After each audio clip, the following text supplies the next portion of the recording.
everyone. Welcome to another episode of the Stone Genius Podcast.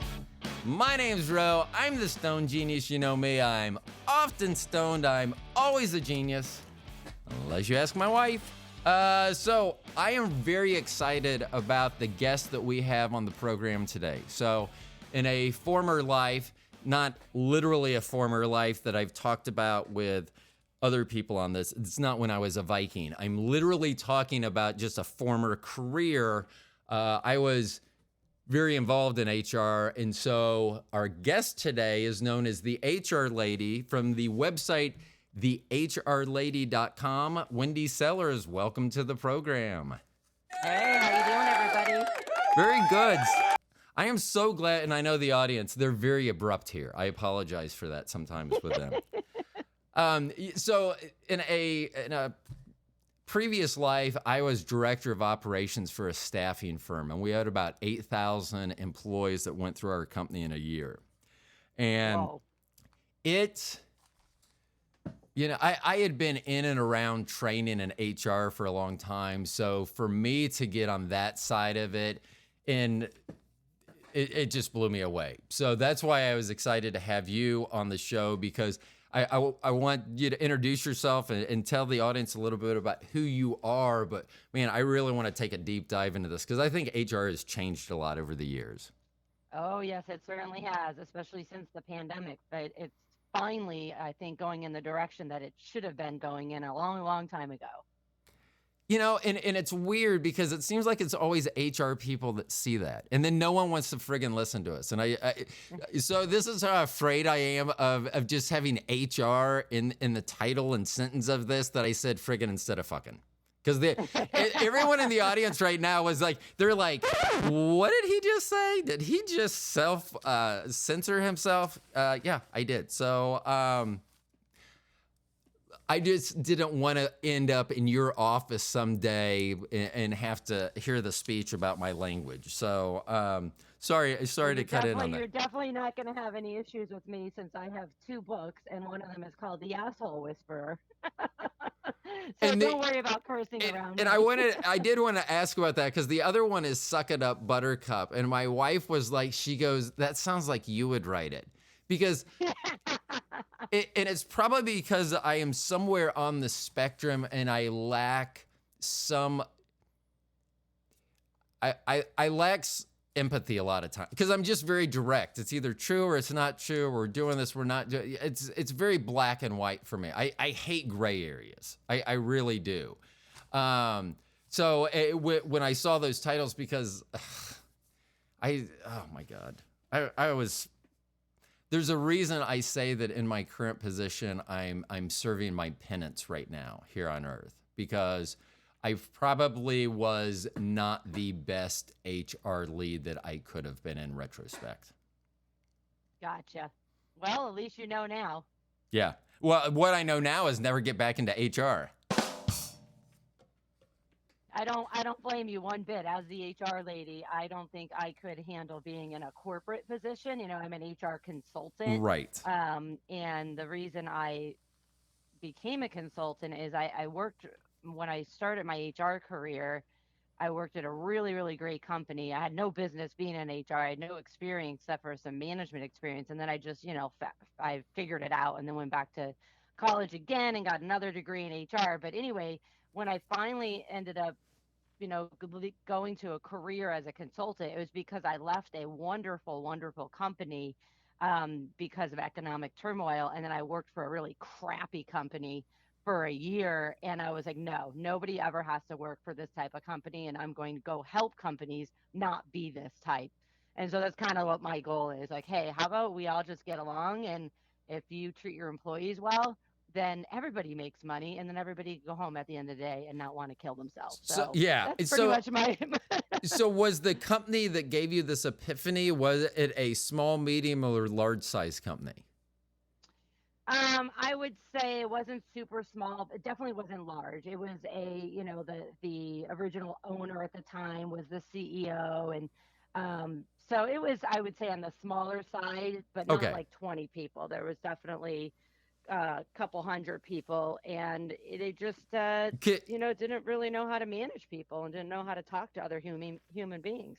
So how has that changed? So I'm 56. So I started like working and being as concerned as I will ever be about money, in the late 80s. And things have totally changed. I mean, one thing that's weird is I started at a small mom and pop business, not my own mom and pop, but a small mom and pop business, went up through corporations, and then I've trickled back down. It's almost like I've Benjamin Buttons myself, not like the age part of it, but the job progression part of it.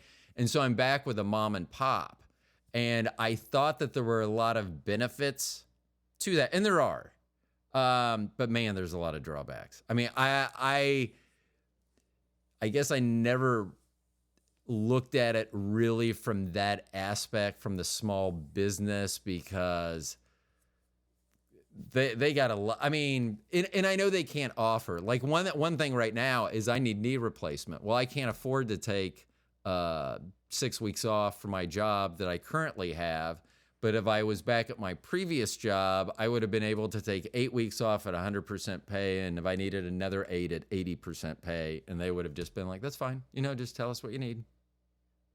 Yeah, I mean, the bigger the company, in theory, they have more money, but that's not always the case. Right. But they definitely have an HR department, and the more employees you have, the more benefits you can get. So the more heads you have on an insurance plan, the cheaper it gets for the company.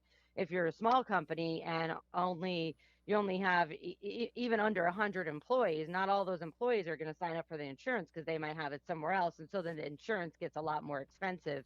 And so a lot of companies don't even have insurance. I mean, maybe someday in this country, we might actually get, oh, I don't know, national insurance, because that is, what really brings a company down. And Yeah. it's what a lot of people, when they're looking for a new job, they may be chasing insurance, which is pathetic. It's It pathetic is. that we're here in this Or country. sorry to interrupt. I was just going to say, because I had to deal with that. That was the biggest thing. I changed jobs and left Best Buy, where I was a Nikon rep with Best Buy, and went to a small business where we have 7 employees. And from the time they offered to the time I accepted, I think was 3 weeks. And that was one thing. They were very generous. Like a corporation would have been, fuck you, and they would have moved on. And if we don't hear your answer by Tuesday, we're going to move on. And they gave me 3 weeks. But the biggest thing was, am I going to be able, because I was going to have to pay Cobra for 2 months until the insurance kicked in at the new place. And so as you get older, I'm healthy, but I'm also 56. So hold on, I got a sound for that. But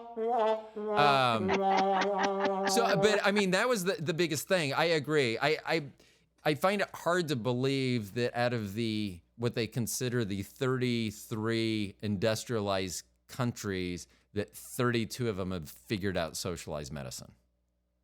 Right. Yeah. I mean, it all comes down to, not to get into politics, but it really does get down to politics and who's paying who Right. and who's making money. It's not really about caring about your employees or caring about the citizens or the No. people that live in the country. So it's unfortunate. But getting back to the question about big company versus small company, I think regardless if you have one employee or you have thousands of employees, how your managers are what makes the difference. And Yes. for the small companies, you may not have a manager. You're a super creative person. You have this great idea for a product or a service you sell, so you open the company, and now you're the mad scientist plus you're supposed to be a leader, which you may be a creative leader, but you may not know how to lead other human beings, especially ones that work for you. So it's always interesting. I love working with small companies and teaching the creative, the mad scientists who said, hey, we developed this product or this service and we're killing it here, but I can't keep my employees. And sometimes I have to tell the business owner, well, it's you're the problem.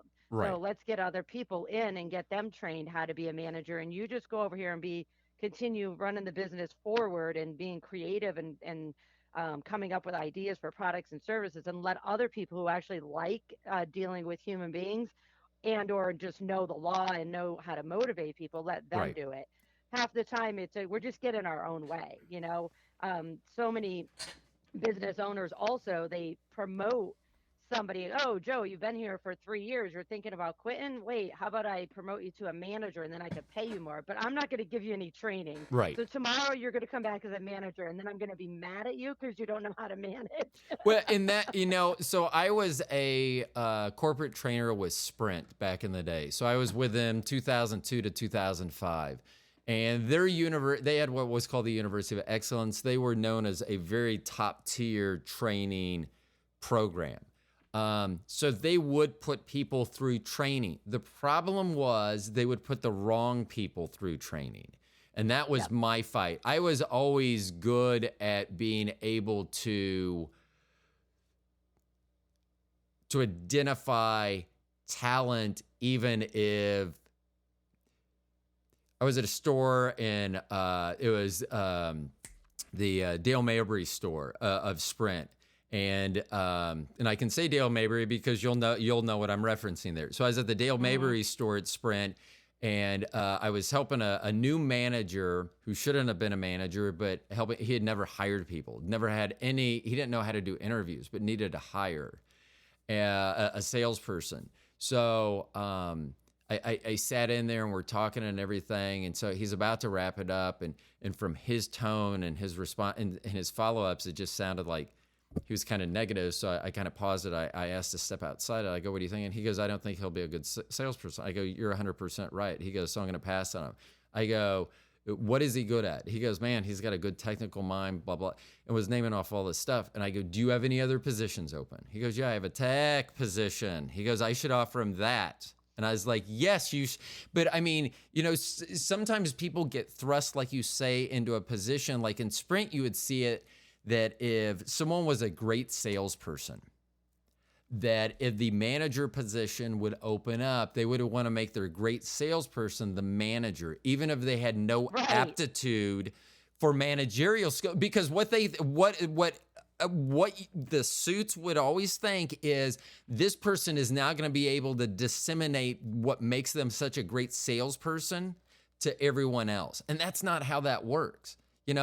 Sometimes it does work, but often the reason they're such a great salesperson is they like doing that. When you're a manager, you're not selling. Selling is a last resort. You're doing paperwork and meetings and follow-ups and all this other horse shit that you don't really like doing. So that was the big thing at Sprint, is that they would like to promote based on a performance level in a certain role, but then move them to a role that had nothing to do with the totally different aptitudes needed, but they would use that as their measure. Oh, that would be great. Never look at anything else. Yes. Like, did they ever travel? They were late on their expense report. If they're late on their one expense report when they travel once, could they maybe be delinquent on getting other paperwork? I mean, and that's where I notice fucking patterns a lot of times. Like I say on this program all the time, listen to what people say. They will tell you exactly who they are. Yep. You just have to ask the right questions. Yeah. And so that's a really good point is, listen, folks that are listening, when you are interviewing somebody, please pause for a second and prepare for the damn interview. I know none of us have time. We want to make sure, though, that we're preparing for the interview. So, and I even say, I'm going to step further, prepare for the job ad.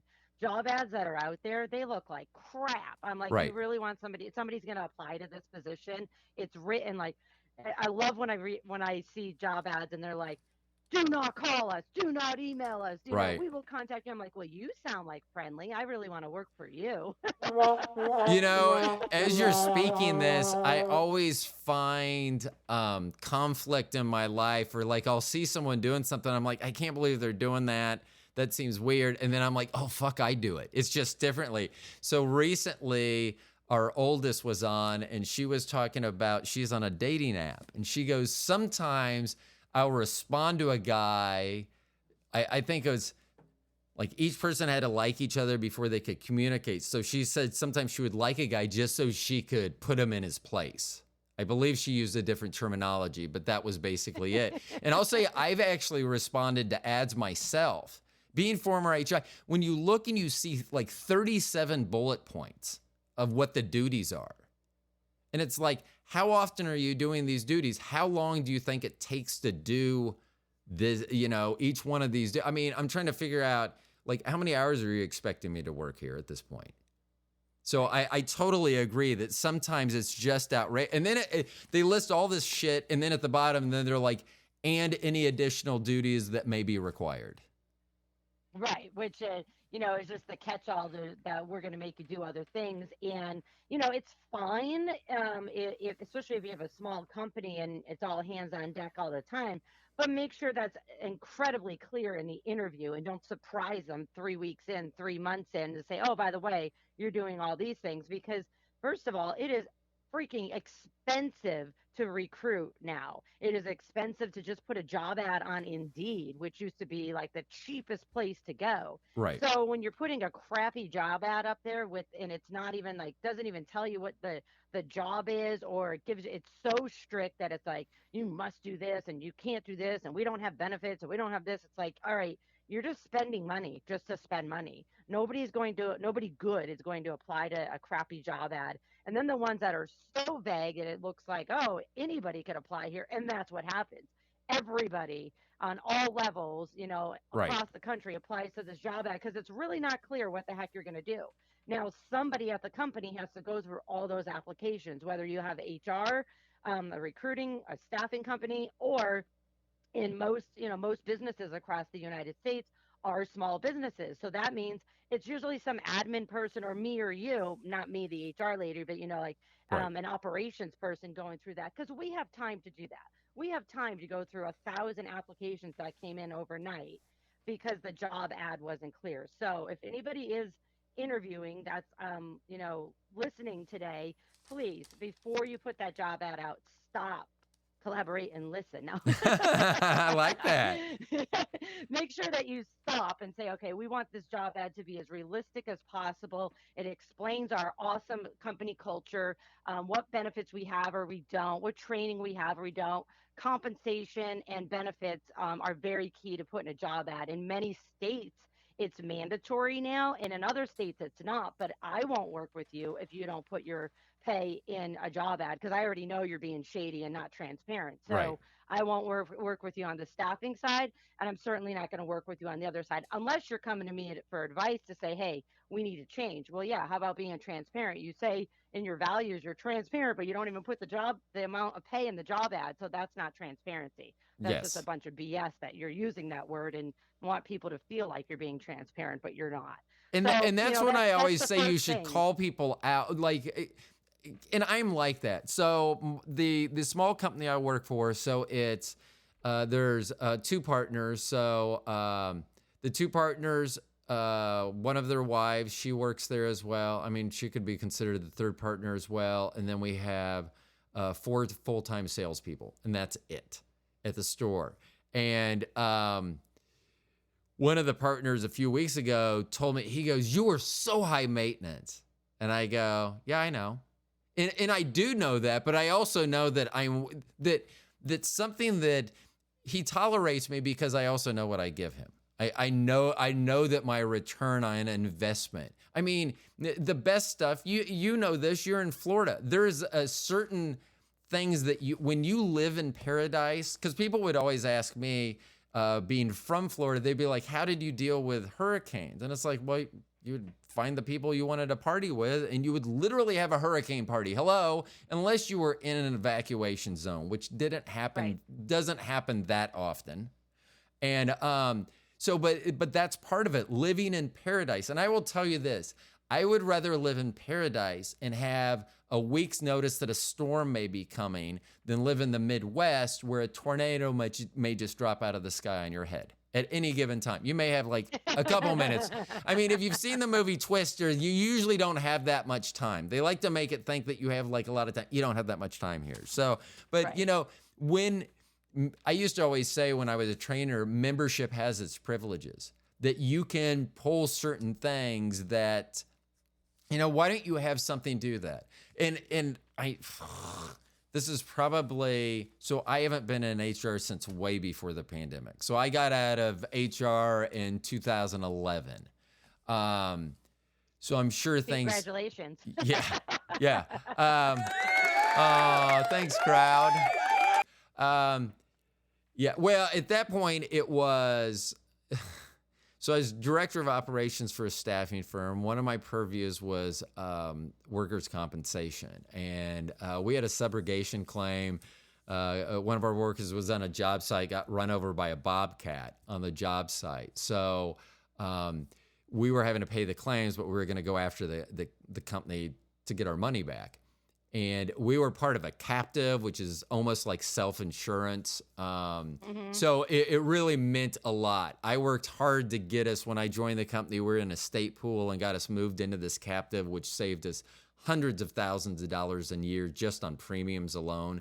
And so we were going to subrogate this claim. And it was, a $100,000 plus claim, $750,000, something like that. And the owner at the time, this is 2011. So we had, this is the first week of 2011. We had, gone through 2008. The economy was still pretty shitty at this point. People were, long-term unemployment was going on and things like that. And so he literally told me, he goes, I can hire someone half your age at half your price and let me go. Wow, that's not illegal at all. No, but I mean, so I had looked into, so I ended up negotiating a severance package and things. But the interesting thing is they did bring someone in that was about half my age, and for what I understood, for people left behind, that they probably made about half of what I made. And then they had to get that person an assistant because they couldn't keep up with it. And then they forgot you have to file, when there's a subrogation claim, you have certain benchmarks where you have to file that we're going to continue to hold claim on this, so we're going to follow.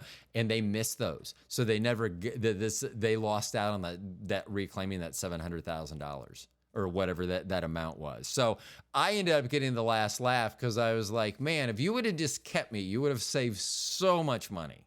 But it's... Yeah, and that was a mid-sized company too. And it was, I don't know, I do like, because of my directness, I do like the small business aspect where I can say shit to the owner, directly to the owner, and we just have that conversation. And language doesn't really have to be into it. I mean, as long as you're not being mean to the other person and you're making valid I don't give a shit about someone's language. I mean, if you're making you can talk as politely as possible, but if you're talking gibberish like the earth is flat, and I'm sorry, Wendy, I didn't cover this with you beforehand. I am anti-flat earther for some reason. Maybe there's stupidity. Yeah. So I didn't discuss. I only say that because I had mentioned that pre-show to another guest, and they said, "Well, I am a flat earther," and I was like. I go, are you being serious? And they're like, yeah. And I was like, oh. So I didn't go over that with you, but then your phone accidentally disconnected. Yeah, sorry, I'm on the other side of the flat earth right now and I can't hear you. So something about line of sight or something. So like, you can be as polite as possible and talk gibberish like that. I'm just gonna walk away because I do not have time to waste with you. So that's one of the things I enjoy about it, because. And here's the cheat that I will tell people, and I've mentioned it on this program before. If you have a problem with HR and you're with a big company, take the time to, and you may disagree with this, take the time to write a letter, a handwritten letter, or at least if you're going to use the computer, sign it personally with a pen. Don't just type your name. Send it to the CEO. What's going to happen is they have people that read their mail for them. But what's going to happen is someone's going to see that at the top and it's going to be passed down. And someone's going to be like, I need to take care of this. If you go the normal HR route, you're going up the tree and you'll get some junior underling. And I know that This bypasses a lot of people and stuff, but it works very effectively to bypass that, because when I was at Best Buy, there were a couple of issues that came up, and one of them ended up in the removal of a district manager and a territory manager. And so I had sent a letter that, and you have to be very specific too, not a lot of people often, you have to, specifics, especially for HR, at least for me, were everything. So I'd be like, hey, this is what happened this time. You can look at this camera on this date, blah, blah, and gave them all the information, sent it to the CEO. So it gets kicked down, and it was like one of the vice presidents of HR was the one that gave me a call. And I talked to him, and we talked for a few minutes, and I go, literally, there's nothing I can add. I go, everything is right in there. And I go, if I talk to you, I'm going to just regurgitate what's on there. But, 2 weeks later, those people were removed, and I didn't know that would be there had to be a lot of background. Yeah, there was probably, okay, this is the last straw. chance. Yeah, Like, because we've already dealt with you people here, here, and here, and now it got to the CEO, especially if it's a bigger company, and now you've got to go because the report is true. So that's actually a really good strategy, especially in a bigger company. Yeah. To just go to the head cheese, and then because like I say, they're either going to ignore it or they're not, right? Right, and I did that. So I had worked at Circuit City way back in the day, and I had left, and we had bought a big screen, and it was like an open box big screen, just a ridiculously low price. And we got the warranty, because the warranty says they'll replace it with the same model or whatever the current model is. Well, this model wasn't even available anymore. So we got it. It did go bad. I would call the resolution center. I always thought it was funny because they were like, we can't do that, so we're going to escalate this. Someone will call you back within 48 hours. So 72 hours later, I would call and be like, hey, no one called me. We'd go through the same thing. We'll escalate this, and we'll call you back in 48 hours. So I eventually was like, I don't think you understand what the word escalate means, and put in a time frame on something. So I had all of this documented. So I ended up sending it to the executive vice president. He was like, we'll give you this TV or this TV. And I go, I don't care. You pick whatever is most economical, whatever you feel I should have, that's fine with me. And they gave me the more expensive TV, which was thousands more. I mean, this is back in early 2000s, like when Circuit City was still around. But it was thousands more than what we spent. But it can be very powerful if you go to the top, because a lot of times they're not going to read it. They'll have someone else will, but they'll see a certain urgency that you took the time to send it to where you did, and they'll pass it down. And so someone from the top of the tree, someone that's been there a long time, that's had time to grow with the company or grow with the organization, they're going to be viewing this and handling this, as opposed to someone that maybe is like, I don't know, but I'm next. Yeah, so the one piece of advice I would give you about that for our listeners is don't always be the one running to go to the top. Like, no. Try the traditional or the policy route, and then when it doesn't work out, then go to the top, because then Yes. you could say, hey, I tried to do it the way we were supposed to, and there's been no action. And then the other thing that often happens, and I see this a lot with larger companies that have large HR departments, or even operations too, the team is handling it, but they forgot to tell the person who complained, or Right. they forgot to tell the person that is involved. Like, oh yeah, well, we have a whole committee about this. Okay, could you freaking have told me that? And Right. then I maybe wouldn't have just quit or walked out the door and took all my coworkers with me. Yeah. Because communication. That's what my books talk about. Suck It Up, Buttercup, and the Assh le Whisperer. And that's what I do all day, every day. Is it's all about communication. It's the number one problem in the world, not just in companies. It's the number one problem in the world. You say something, I take it the wrong way, and I handle it inappropriately, when we really could just say, hey, I don't understand what you're saying. Can you reiterate that, or can I bring somebody else in, because it's going over my head, and maybe you can explain it to my coworker, and they could teach me what you're trying Right. to tell me. But we make so many assumptions. Managers and business owners make so many assumptions that somebody was trained, somebody was informed about a deadline change, somebody knows how to do XYZ. And they're like, no, we never talked about that. Oh, I just assumed because you worked at this previous Right. company. This is why it's so, so, so important when we're interviewing to get the right person. Take your time, slow down a little bit, prepare for the job interview, and then get the team prepared too. I even say, making sure that before you place that job ad, if you're looking for somebody, whether you're growing or replacing somebody who's left the company, prepare all the interview questions before you even put the job ad out.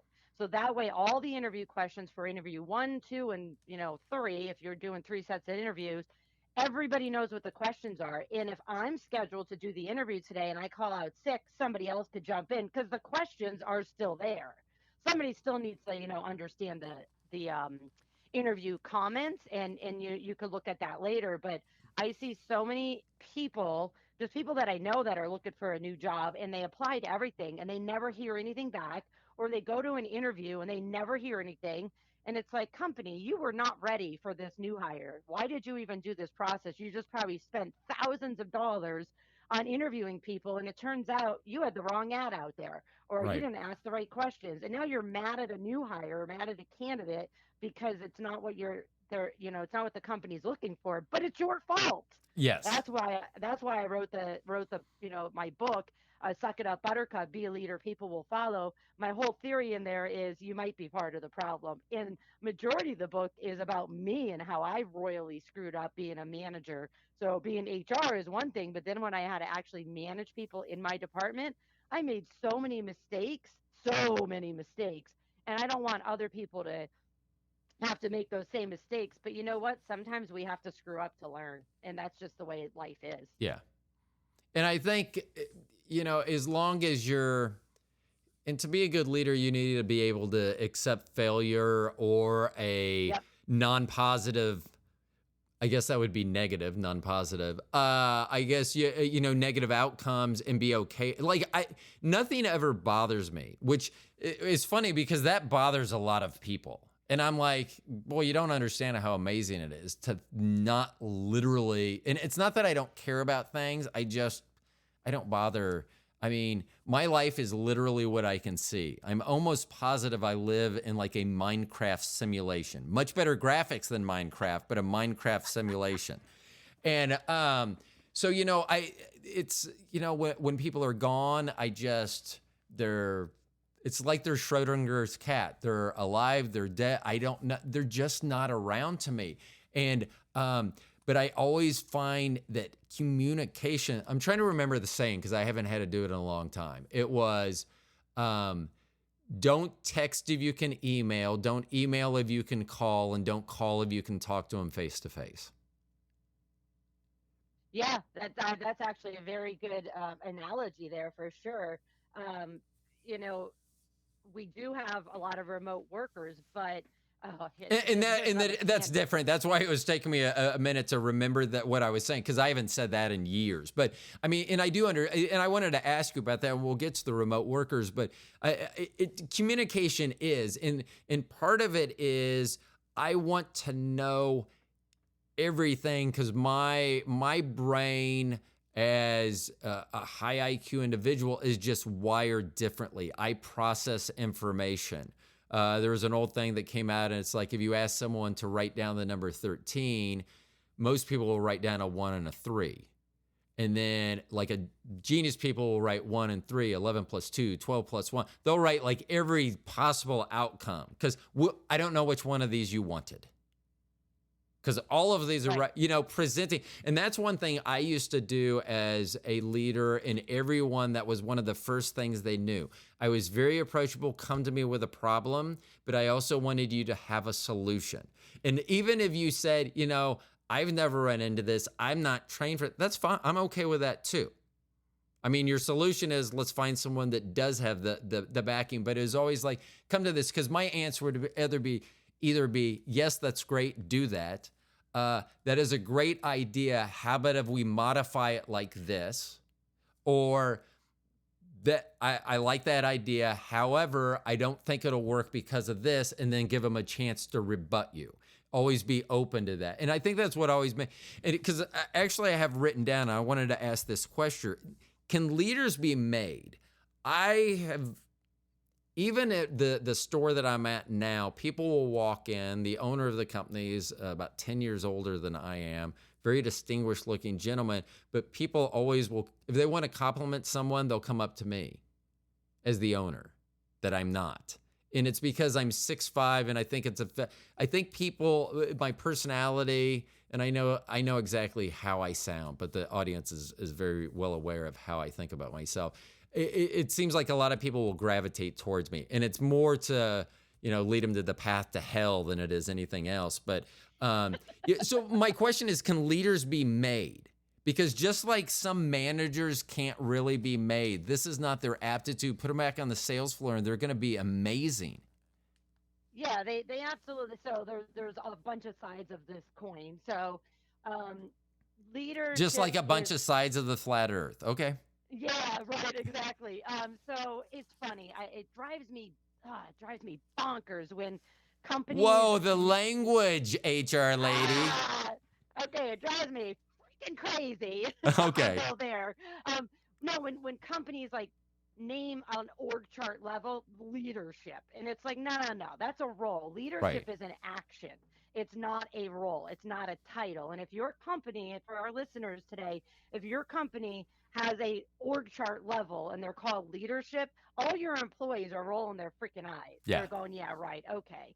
Just because you have this title behind your name and just because you make this much money or just because you haven't been fired yet doesn't mean you're a leader. So you can lead, follow, or get the hell out of the way. That's where I stand. I And remember it when doesn't matter what your role is. It doesn't matter if you just started there and you have no experience or if you've been there for 20 years and you're the CFO. You can still be the owner of the company and be a shitty leader. So I was with Best Buy twice. I was with them back in the 1990s as well. And when I was with them in management, I saw an org chart. And I remember, because this is just my person, I like to say stuff that people just look at me odd. And I go, man, I'm just like 6 industrial accidents from being CEO of this company. Because that's what it was. It was like, there's only 6 spots above me, really.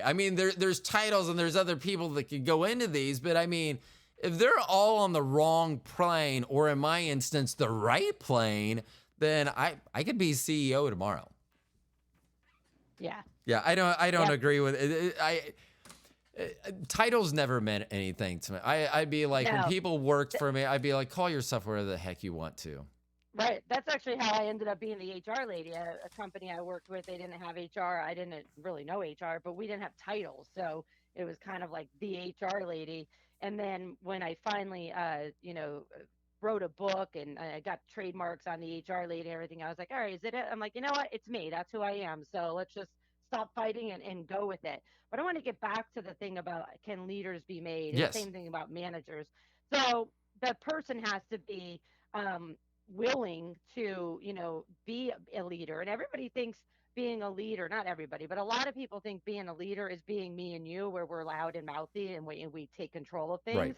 But you can have somebody who's super observant and they're a way better leader than I am, because they're actually listening and they're looking at people and they're saying, okay, I hear what you're saying. And they're not just saying that to shut them up, they're actually listening. So don't think it's just the loudest or the most direct or the most blunt that wins, because that's how I ended up in my role. And I made some major freaking mistakes. I hurt a lot of feelings, including my own. And it did hurt me that I did that. But I was like, yeah, whatever. Well, I'll get over it. Well, guess what? Not everybody got over it. So I did lose some employees because of my, leadership qualities, which is really being bossy. Right. So you have to make sure that somebody understands, well, what does this mean for me to be in a leadership role or a management role? And management and leadership are not the same thing. A manager, directs what's going on. Today, in today's world, and I'll just say 2024 and beyond, your managers need to be leaders, because that's what employees want. They Right. don't want to work for a manager who's just doling out duties. You need to train, you need to develop, you need to coach, you need to mentor, you need to act, you need to listen, you need to give feedback, and then you need to repeat and do all that again tomorrow. maybe for a different employee. And one employee might say, I'm good, I don't need anything. And another employee's like, yes, I need all the training and all the mentoring you get. Right. So for anybody who's thinking like, oh, I want to go for this management role because I can make more money, I always say, pause. Do you really, really, really like people? And do you really like mentoring and helping people and giving positive feedback, not just negative feedback? And if you don't, and if that drains you, management might not be for you. It may not be worth that extra 5, 10 grand. Right. You can go somewhere else and be an expert, without having to manage other human beings. You can manage projects maybe, or something like that. But management is hard. And what I'm finding, since I'll just say since the pandemic, it's really been before that, but really since the pandemic, companies now realize, oh crap, we've been avoiding training and development for decades. We've been avoiding having good managers, not the manager's fault. We've been avoiding having management training. We've been avoiding all this stuff, and now we can't because all the employees who actually do want to work here are demanding this. And if we don't give it to them, then they're leaving. And Right. so finally, I feel like we as society have arrived to say, all right, companies, you've been talking about, doing XYZ and treating your employees better for decades. Now you have no choice because if you don't, they'll leave because there are so many jobs out there that people can go to. So back in my training days, we used to have you'd have that fight where store managers wouldn't want to let their employees go to training. The rule was they were supposed to be in training for 2 weeks, new hire training for 2 weeks before they even went to the store. Hiring was so screwed up there that often was not the case. And when a trainer would travel into the town, like say Jacksonville or something, because I was based over in Tampa, and so I was traveling into Jacksonville, I may get there once a month. And generally Jacksonville, I'd share with a trainer out of Orlando. So I'd do a week and he'd do a week. But managers of the store would hate to send their employees to training because they're not working. They're not working. And they're like, how about if I send them to training and we get them all trained up and then they leave to go to a competitor? And our response was always, how about if you don't send them to training and they stay? Yes. Because, exactly. and that's what they don't look at. You always need to look at long-term benefit. You can't just look at, I really need coverage today. You know what? I guarantee if you send them to training and they're getting trained right. And that was the problem also is I found with Sprint that when I went into their training as a trainer, I had a training manager that would come and watch me like the first time I delivered solo. And during my systems training, she actually stopped me and said something about, I'm not sure that's right. Can we check on that or something? And I knew I was 100% right. But I said, yeah, we'll check on that. We came back the next day and we did it. But she didn't understand. And it was a pretty big deal because I even remember it to this day, and it's been 20 years. It was basically when you would sign for a new contract, like renewal. You would have to sign it in two places. One that you're actually signing the contract, and one that if you cancel the contract, that there was a cancellation fee. And they had to sign it in both places. A lot of people, they would train you because the person training everyone at the store was doing it incorrectly. They wouldn't have them sign the actual pad. They would just have an audio and not have them sign the pad. And so someone could say, I never re-signed that. I never signed a new contract and get out of their contract. And so, and that's a pretty impactful thing for the company as a risk and exposure. And yet the training manager even had the information incorrect. Oh yeah, 100%. I mean, there's so many new hires. Like, I'll just be talking to people that I know, friends, and they're like, "Oh, I started a new job," and I'm like, "How was your first week?" They're like, "They were not prepared. There was no half the people didn't even know I was coming. There was no training set up. I'm already feeling unengaged and want to get out of this company, and I just quit my other job for them." Right. So, our society is so stressed and angry. I was just actually reading the Gallup 2023 or 2022 workplace report, and then they just put more out information out recently, and it says 52% of U.S. and Canadian workers feel stressed, and 18% feel anger all the time. Yeah. That's a lot. Yeah. And this all goes into, and this is, by the way, the numbers in the reports are regardless if you're in person, hybrid, or remote. And so I have a friend who, two friends actually, whose companies are like, oh, you got to come back to the workplace. I'm like, it's almost 2024. You're going to make them come back now. They've been working remote for almost 4 years, and now you're going to have them come back. Oh, well, we want them to be engaged. I'm like, they're not going to be engaged. They're going to be pissed the frig off Right. that they have to drive to the office. You said their performance has been good enough for the past 3 years that you didn't fire them, and now you're saying it's not, and that they have to come back, and now they're pissed and angry, and it's expensive because now they have to get pet care, kid care, pay for their gas, maybe get a car if they got rid of their car Right. because they work in remote. And it's like companies aren't thinking of this. They're just thinking, oh, things were better in 2019. Well, yeah, guess what, assholes? The world have changed since Right. then. You think forcing them to come back to the workplace is not going to change a damn thing. It's just going to piss them off more, and they're going to go find another job. And now you're going to have to go and recruit and spend money on recruiting, and you have to recruit people who actually want to work in the workplace, which most people want some kind of hybrid. And then many people have moved, literally picked up and moved to another state, and they're like, sorry, I can't come in anymore. Right. I don't live there. And I might be your best performer, but your stupid policy of coming back to the workplace is losing the best performer. And let's face it, when our coworker leaves, we usually say, hey, where are you going? Or are there any other jobs for me there too? Oh, yeah. So you don't just lose one person, you lose members of the team. Even if they quit and stay, they take your paycheck, come to your damn office, or if you already were always in the office, they take your paycheck, but they're doing the bare minimum of the job because you don't care about them as a human. Why should they care about you? Right.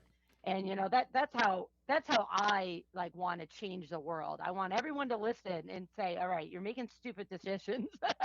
Ask an expert. Don't just make an assumption and throw something at the wall and think it's going to stick. Let's train people how to interview. Let's train them how to manage. Let's train them how to lead. And then let's really figure out, do we need people in the office all the time, some of the time, none of the time? What can we change with the new world? We're not going back that way. We're not going back to 2020. We're not going back to 2019. Stop looking that way. We have to look a different direction and change because the world has changed. Right. That's all there is to it. There's nothing we can do about that. Yeah. It has changed. I mean, so I had when I had separated with that company in 2011, I was actually got a severance package that I thought was going to be okay, and didn't know that I was going to be unemployed for almost 20 months. And so when I finally got back into it, it was someone that I knew. I was just like, hey, do you have any jobs at your place? And he's like, oh, we have some support roles. It was like, they were like routing engineers. They supported like Sprint and other companies, and they were switching stuff over to from legacy equipment to newer equipment. This would have been like 2012-ish timeframe. And so he goes, yeah, I got you for an interview. And the cool thing about then is a recruiter called. We figured out a time frame that worked for everyone. I showed up. I did the panel interview. I think there were 4 people there. And I remember going to my car, and I don't remember how long I sat in the car. And then I called the recruiter, and her name was Dawn. I said, hey, Dawn, you can go ahead and withdraw my name from consideration for the position, the support position, because I got to tell you, I just spent an hour with those people, and I didn't understand like every other word that came out of their mouth, because they used a lot of like lingo that I just, and acronyms and stuff. I had no idea. It didn't even sound like a language I spoke, and it probably wasn't. And it was funny because she goes, oh, we've already heard from them. They love you.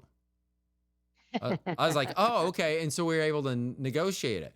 Well, when I've looked for a couple jobs post-pandemic, it's like I may get one call from a recruiter, and they're like, if you are not available at this time, then we're going to move on. And and that's happened actually multiple times where it seems like they have so many people applying that they want to, whatever's easiest for regardless of how good a candidate may look, they're more concerned about the ease and The convenience to interview their time schedule. frame. Yeah, Yeah. that's stupid. Yeah. You're missing out. First of all, most people already have jobs, so they can't just drop their job and call off to interview with you, Yes. and you're not a sure thing. Right. You know, it's just it's thinking the old school way of we're in charge. No, no, no, folks. Employees are in charge these days. Yeah. And if you don't believe me, you can just fuck around and find out. That's the name of one of my podcasts.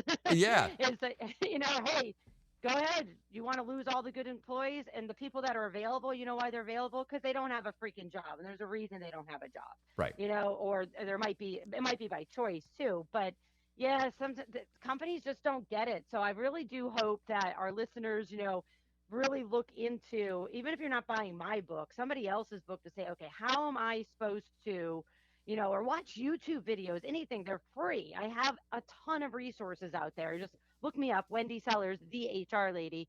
And I just want people to stop making stupid decisions. I get that managers and business owners don't know these practices, and that's why somebody like me is here to help you say, all right, I own a business, or I'm a new manager and I haven't been trained, and I don't understand why we're losing people, or the people that we have are unengaged. Well, it's probably because of the managers that are in the organization, but don't go pointing your finger at them if you're the business owner, because you put them in a management position and you didn't give them the skills and the training that are necessary and all the tools and the resources. And then on top of that, holy moly, if you're making your managers be in charge of recruiting is time consuming. Yes. Time consuming. So if you're making your managers be in charge of the recruiting for their role, well, then they can't do their role and they can't talk to the other humans that work for them.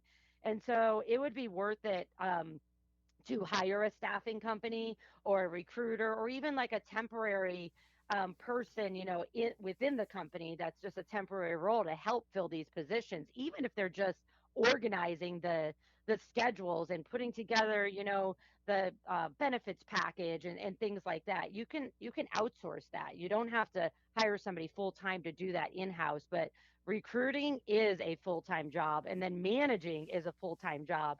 So that's the other thing I wanted to say is, if you are moving people around in your companies and you're saying, I'm going to make Wendy over here a manager, even though she wasn't before. So now, Wendy, you're in charge of this department. Here's your 4 employees.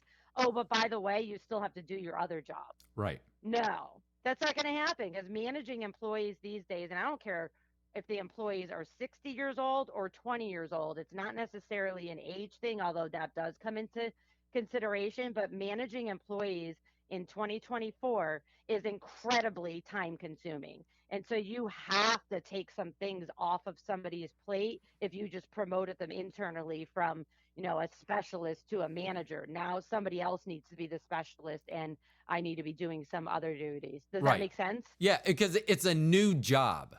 It's not a job in addition, because if they hire outside the company, then that is that person's job.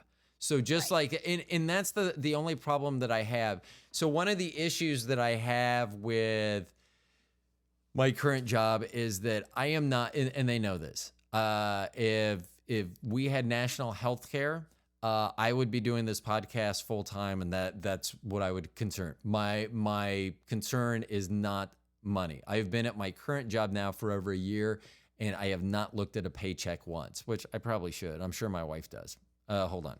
But I literally, and so last time the owner said something to me last month. He goes, I can't motivate you with money. I go, well, you can, but then you won't be happy. And he goes, well, what do you mean? I go, you've given me, a dollar amount, what you want me to hit, what a successful employee hits. And I hit that, right? And he goes, yeah. And I go, do I exceed that generally? And he goes, yeah. And I go, what added benefits do I get? He goes, well, you get more money because you're commissioned. I go, we started this by saying I'm not motivated by money. I go, so how do you motivate me? He goes, I don't know. I go, well, if you told me I had to hit X dollar amount, and I go, you can pick that dollar amount. Doesn't matter what that dollar amount is. You can make it think it's so high that there's no way I'm going to hit it on a consistent basis.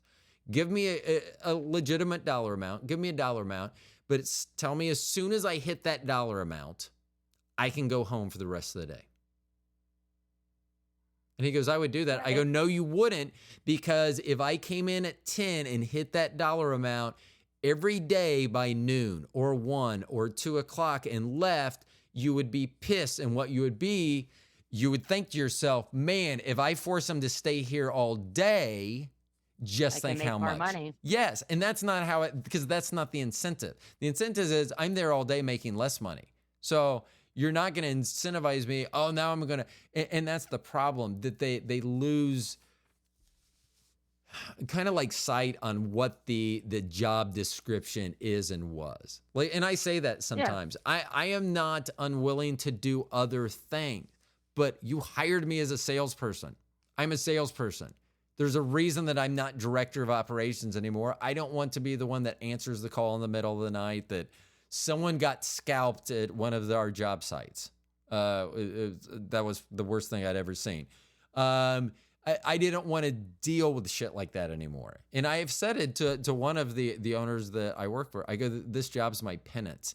And afterwards I went and apologized. I go, I don't want you to think that I'm saying this is a bad job. It's just that I probably could be doing more than this, but I need to kind of humble myself. Because I'm not, the more and more that the workplace gets stupid and stupidity seems to be more of the norm, the more I get frustrated. I do not suffer fools lightly at all.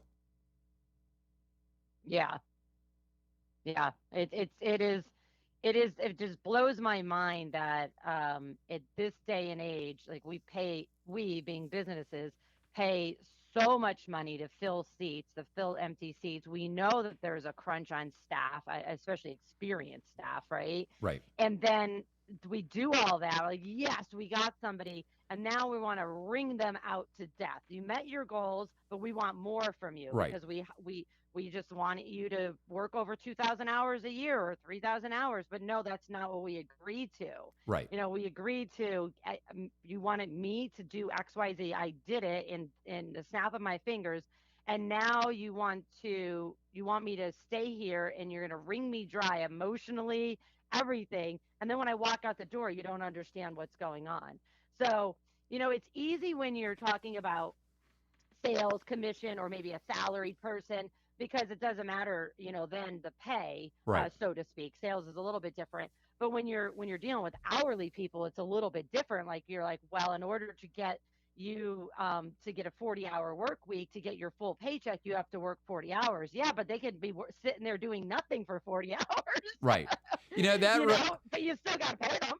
That reminds me of, so when I was with Best Buy, my first go around, which was like 96 through 2000, I picked up, because no one else wanted to do it, I became the leader of the traveling team. We had like a merch team. They were rewiring for a high definition TV to start arriving. And so what we would go in is once the store closed, because we'd be up in the ceilings wiring and stuff. We couldn't do it when customers were there. And there were a team of about 8 of us. And I was on salary. Everyone else was hourly.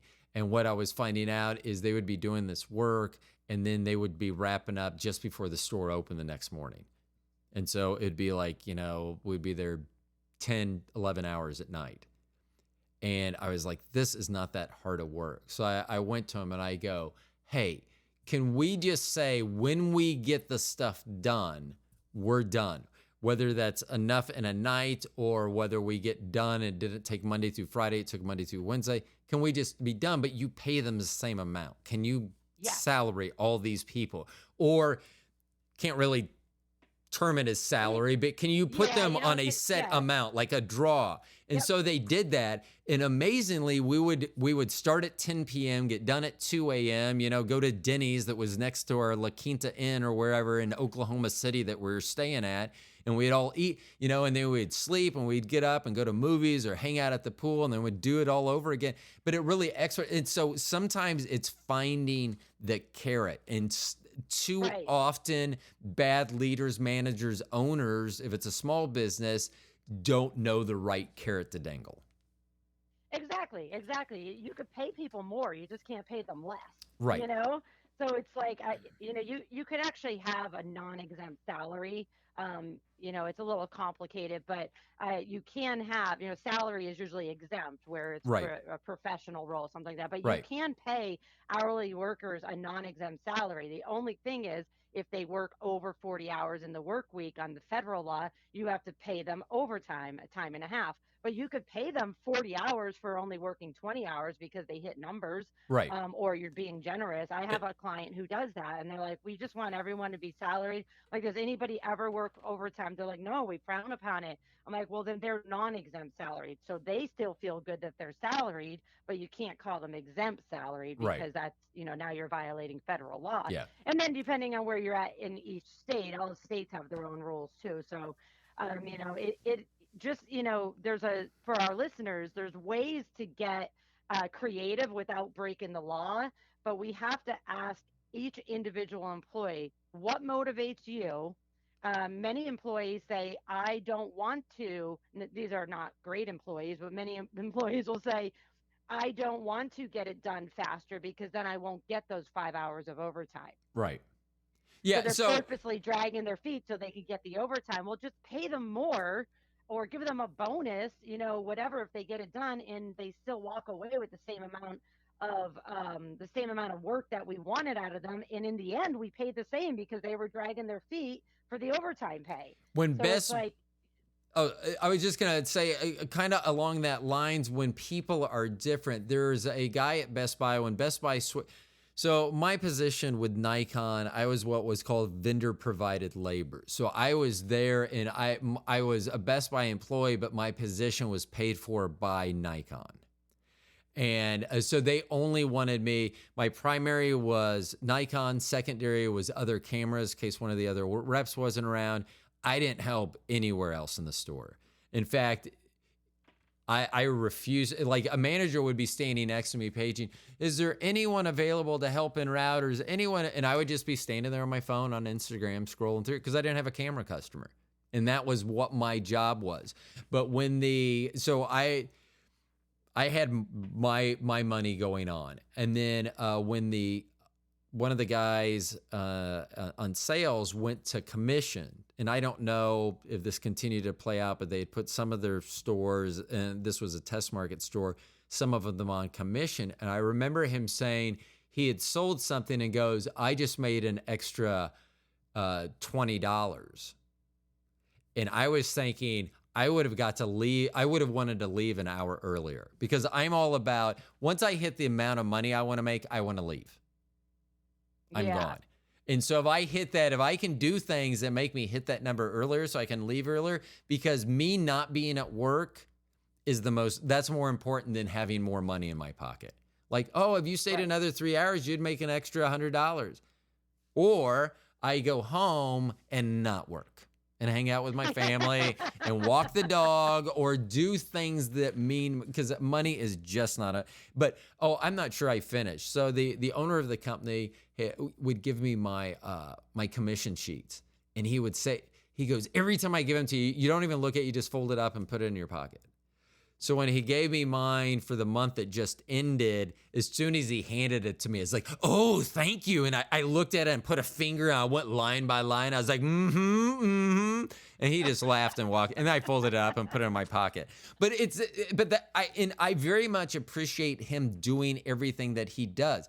And here's another thing I will say about him as a leader, that I appreciated him after a year of me not caring about that he still takes the time and effort to develop so that I know everything. I mean, because he could say, fuck it, it takes time and effort for him to do that. I'm sure there's a report and it's streamlined, blah, blah, yada, yada, but there's still at least a minimal time and effort commitment from him. And he continues to do that even though he knows I don't care about that. But who knows? Maybe one day I'll be like, I should look at this probably. Yeah. Here's an interesting, I kind of wanted to tie it in because when you were talking about exempt and non-exempt, I was at a company that I can't mention because of Many reasons. Because of a binding arbitration agreement. So that is also one reason that I went to the company that I went to, the small business, is they did not have an arbitration agreement. And quite frankly, they didn't do a background check. They didn't, but it made it very 1980s. My very first job was 1983. And I remember you fill out a paper.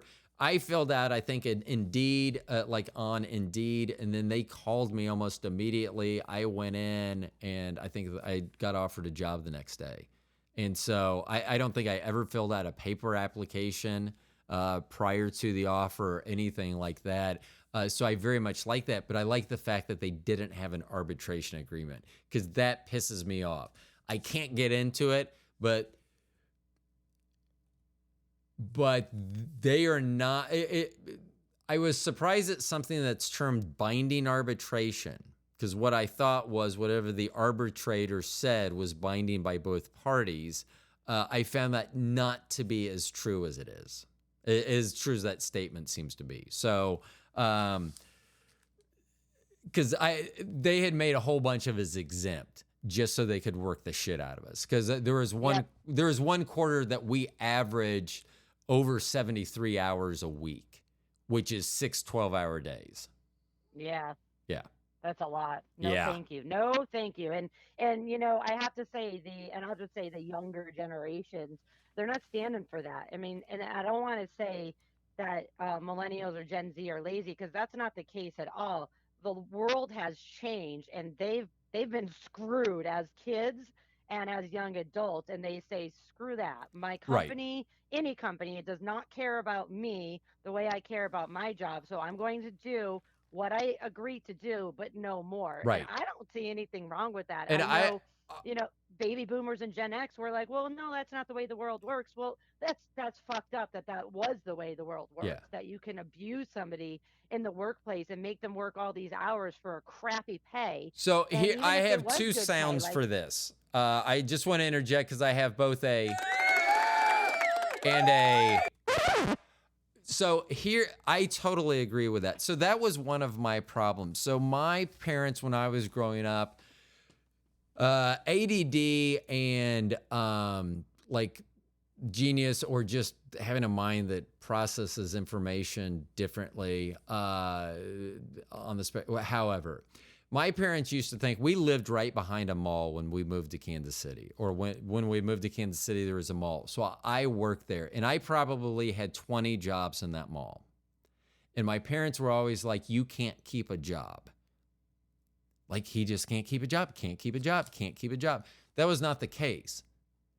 I would start a job and know immediately that I didn't like that job, and I would be able to give a reason why. I don't like the owner. I don't like this. I don't like feet. I don't like, what I would have reasons. And so I would quit. And so much like millennials, the reason I was so able to do that was because I was still living at home and things. And that's the only problem that I have. I'm totally on board with how they feel.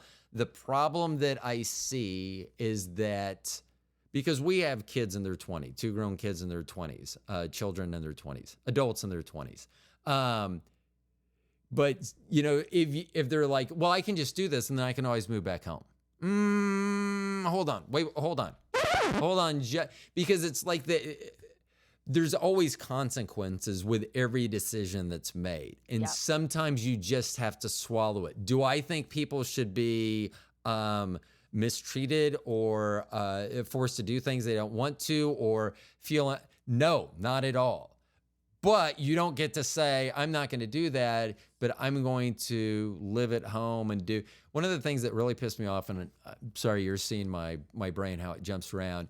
At Best Buy, when I was there, they sent out a questionnaire for all the employees, the retail employees. And it was like, would you prefer your benefits to stay the same, or would you prefer more money in each paycheck? Would you prefer this, that? And a lot of them had to do with like 401k, and a lot of it had to do with medical benefits. And what was pissing me off is that the Best Buy was touting that their average age in the store was 22 years old. Most of the people in our store were under 25, there were only 3 of us over the age of 30 in the entire store.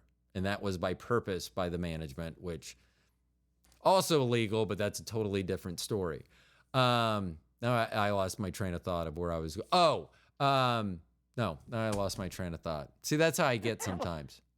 We'll get back to that. Yeah. No. God, what was I saying? It was about Best Buy. Well. I'll not remember it probably. That's how it goes sometimes with me. See, I see shiny objects, and then it's like I haven't fully formed my idea on the first object, so I lose it when I go to the second object. So, what do you think is the biggest? I'm sorry, I do remember. So it was about the questionnaire that was sent out. Most of the people in our store, they were on their parents' insurance, so they would answer the questionnaire. I want more money on my paycheck. I don't care about benefits. And so to me, the way I feel like that should have been sent out is send out the questionnaire to everyone, but you only have access to certain questions. Like you shouldn't be able to answer questions about benefits if you're not using the benefits or anticipate using the benefits. Right. If you're 21 and go, well, I'm going to stay on my parents' benefits because it's cheaper until I'm 26, you shouldn't get to have an impact on what me as a 56-year-old in the workplace has to deal with. If you're paying for your benefits, go. You answer however you want. I don't give a shit. But right. That's some of the things that you see that in especially at Best Buy. I mean, the pandemic wrecked Best Buy.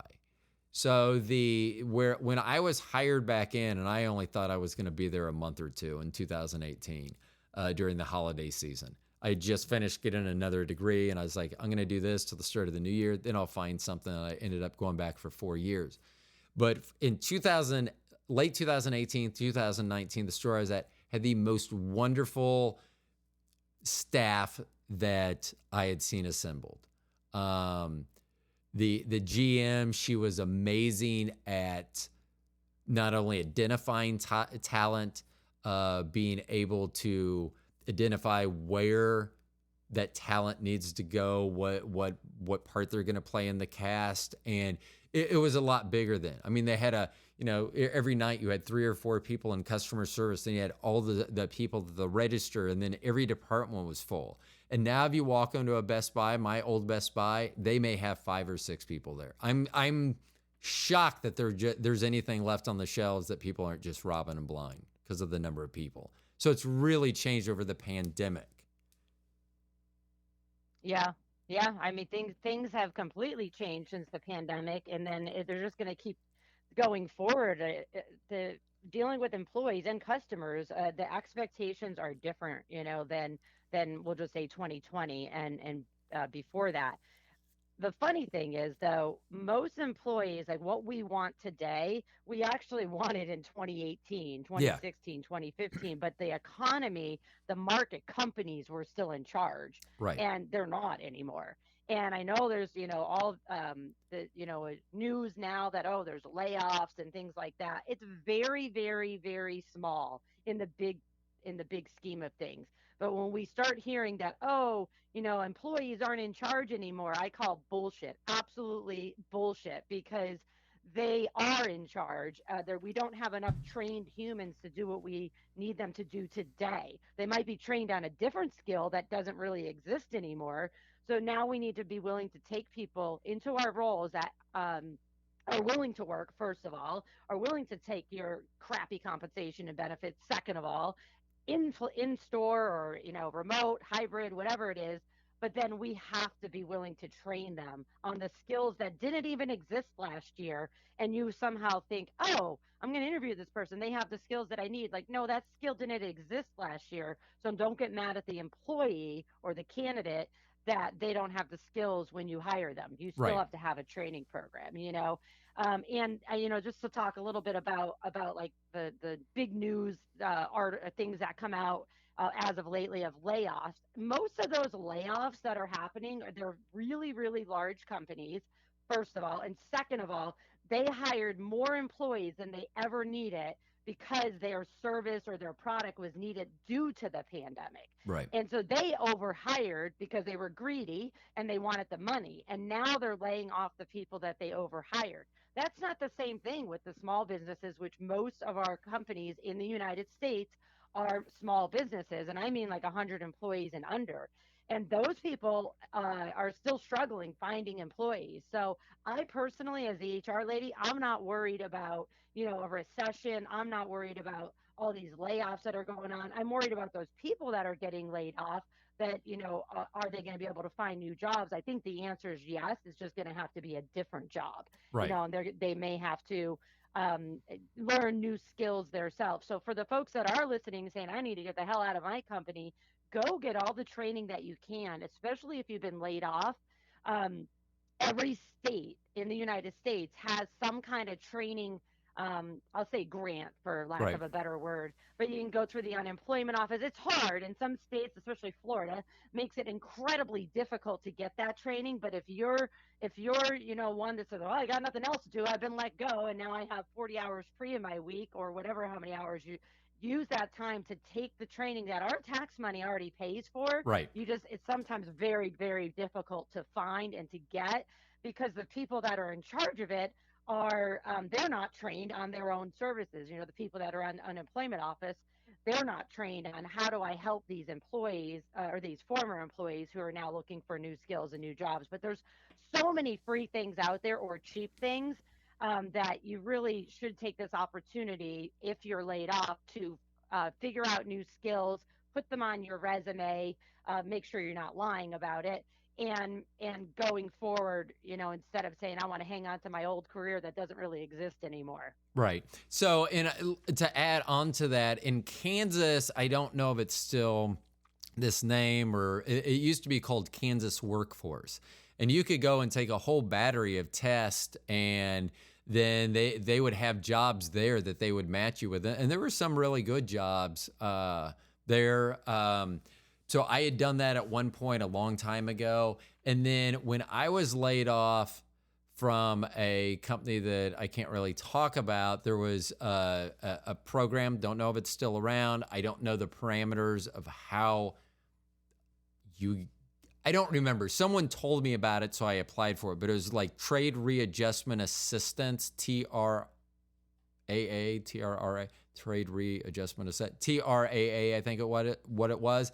And so, because we got laid off en masse. So basically, a foreign company bought our company. They would send people over to learn certain jobs. They would go back home, and then our people would lose their jobs. And then that migrated until no one had a job anymore here stateside. Because of that, I was able to join this program that the Department of Labor facilitated.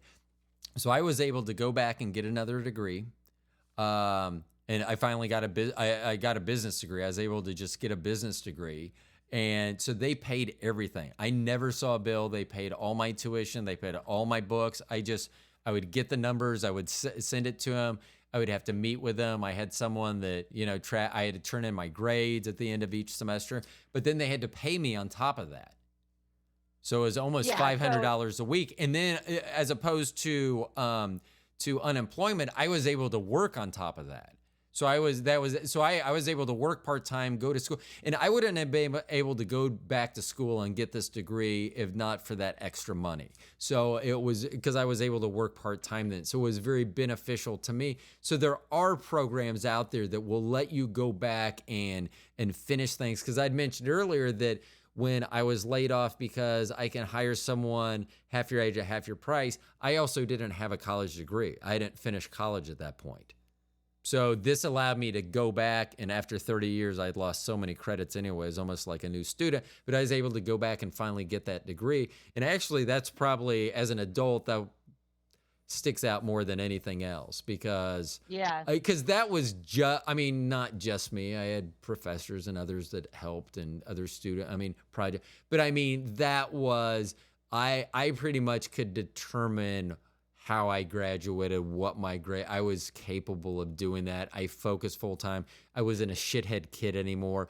I was very aware when my parents thought that I had ADD because they would always get frustrated because I had shitty grades. But then they're like, but you do all this math and stuff in your head, but you have shitty grades. Well, I don't go to school and I don't do my homework. So that's why grades are bad. It's not like I'm there every day and doing the homework and getting shitty grades. I'm just not there and not turning shit in. That's why. Yeah.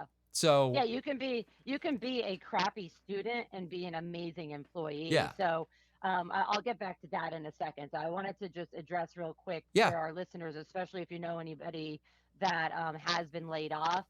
It's called Career One Stop. So careeronestop.org, and that One, is do you know, is it the number or spelled out? it's spelled out. So Okay. careeronestop.org. Okay. You can just Google workforce development, but it's sponsored by the Department of Labor. It's also called, it's a network of American Job Center. But there's all these websites. You can go onto Career One Stop, all spelled out, .org, and then you can put in your zip code, and it'll find the nearest American Job Center. And in those job centers, whether you were laid off or not, if you're just saying I need change, you can find out if there's any kind of funding available to you for training. And so there's like a trade adjustment act. If you're a veteran, there's all these bills, and there's even information there about like the supplemental nutrition assistance program. You named it. There's so many opportunities to get free or low cost training. It's practically an act of God, though, like to get through the application process and get somebody who's competent on the other end to help you. But don't give up, because there's so many free options or very cheap options. They usually, though, they're easier to get as a human if you've been let go or laid off. So Right. if you're about to quit and you're like, this guy's about to fire me, I'm going to quit before he fires me. No, no, no. Let Right. them fire you. Yeah. Because then you could, apply for not just unemployment. I'm in Florida. Our unemployment's crap. It's a joke. But the more important thing is now, because you were let go in theory through no fault of your own, whether it was a layoff or just job performance, then you may be eligible for all these benefits. Now, including training, whether it's a certification program, just a course that you've taken that you want to put on your resume, or a degree. Now, I want to talk about degrees a little bit, because I have 3 degrees, and I'm telling you, most of my degrees did not prepare me for the reality of the workplace. Right. And so, our younger generations, they're still going to college, but it's so unaffordable to go to college, and then you come out with a college degree that did not prepare you for the workforce, and now you have $100,000 in debt. And this is why younger people, and I'm just going to say under 40, are saying, screw this. I've got so many bills, and this job is not helping me pay those bills, and the cost of living is so much, and I'm never going to pay off my student loans. That's why these younger individuals are saying, I will do the job, I will do it well, but I'm not doing more than I've agreed to. And I Right. don't blame them, because, we shouldn't have to. I'm a work addict. I love working, but now I work for myself. So I get the benefits on my own, but like I just have things in my brain that I love to work, and I love seeing people, satisfied with the product of work. I was the same way when I was in corporate. I was fortunate that I was in a very good company, that my career just kept going up, up, up, up, up. But not everybody is fortunate to have those business owners that actually care about their employees.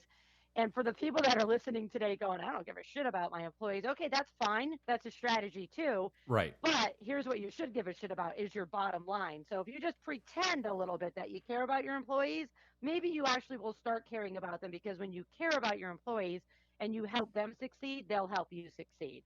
So if you have to do a Jedi mind trick to make yourself figure out how am I going to care about these employees when I don't really care about other humans?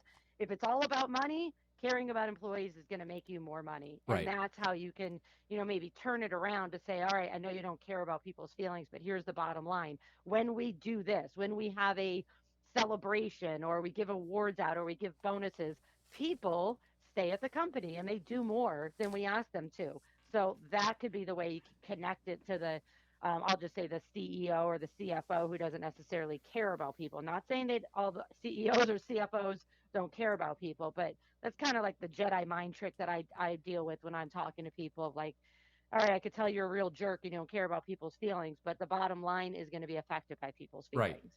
And that's one thing about me, and there's lack of a better term, manipulate people, is I can find what's going to motivate them, or in a certain case, demotivate them if I need to. So, because I'm pretty good at identifying those carrots that people desire, and I'm able to do that. I often said, don't treat people equally, treat them fairly. Because I mean, that's what you want. I mean, I remember at Best Buy, we had an older gentleman, Jed, and everyone's like, why don't you, and this was back in the day when they had TVs that were huge boxes, a 32-inch was just this gigantic piece of furniture and things. And so they would have to use this big machine to get them down. They were up overhead.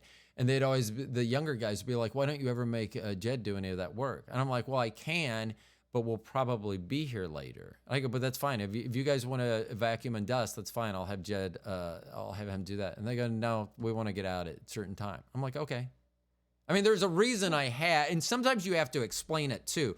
So I'll say this, going back to manager or leader. If you're a manager or a leader, you would mention communication, and that is so important. So I used to, when I was with Best Buy the first time, I would always tell people, hey, I'm going to be off the floor for the next hour and a half. I got these reports that I need to do, this, that, the other. If you need me, there I am. You can reach me however. So they would know exactly what I was doing. Because if I didn't do that, then it was like, oh, where's Ro at? We don't see him. He must be fucking around. Because that's what a lot of people will jump to. The first thing they jump to is like, that person's not doing what they're supposed to. So if you communicate effectively, just like you said earlier in the program, it solves a lot of problems. Yeah, really like do they know that they're supposed to be doing that? Right.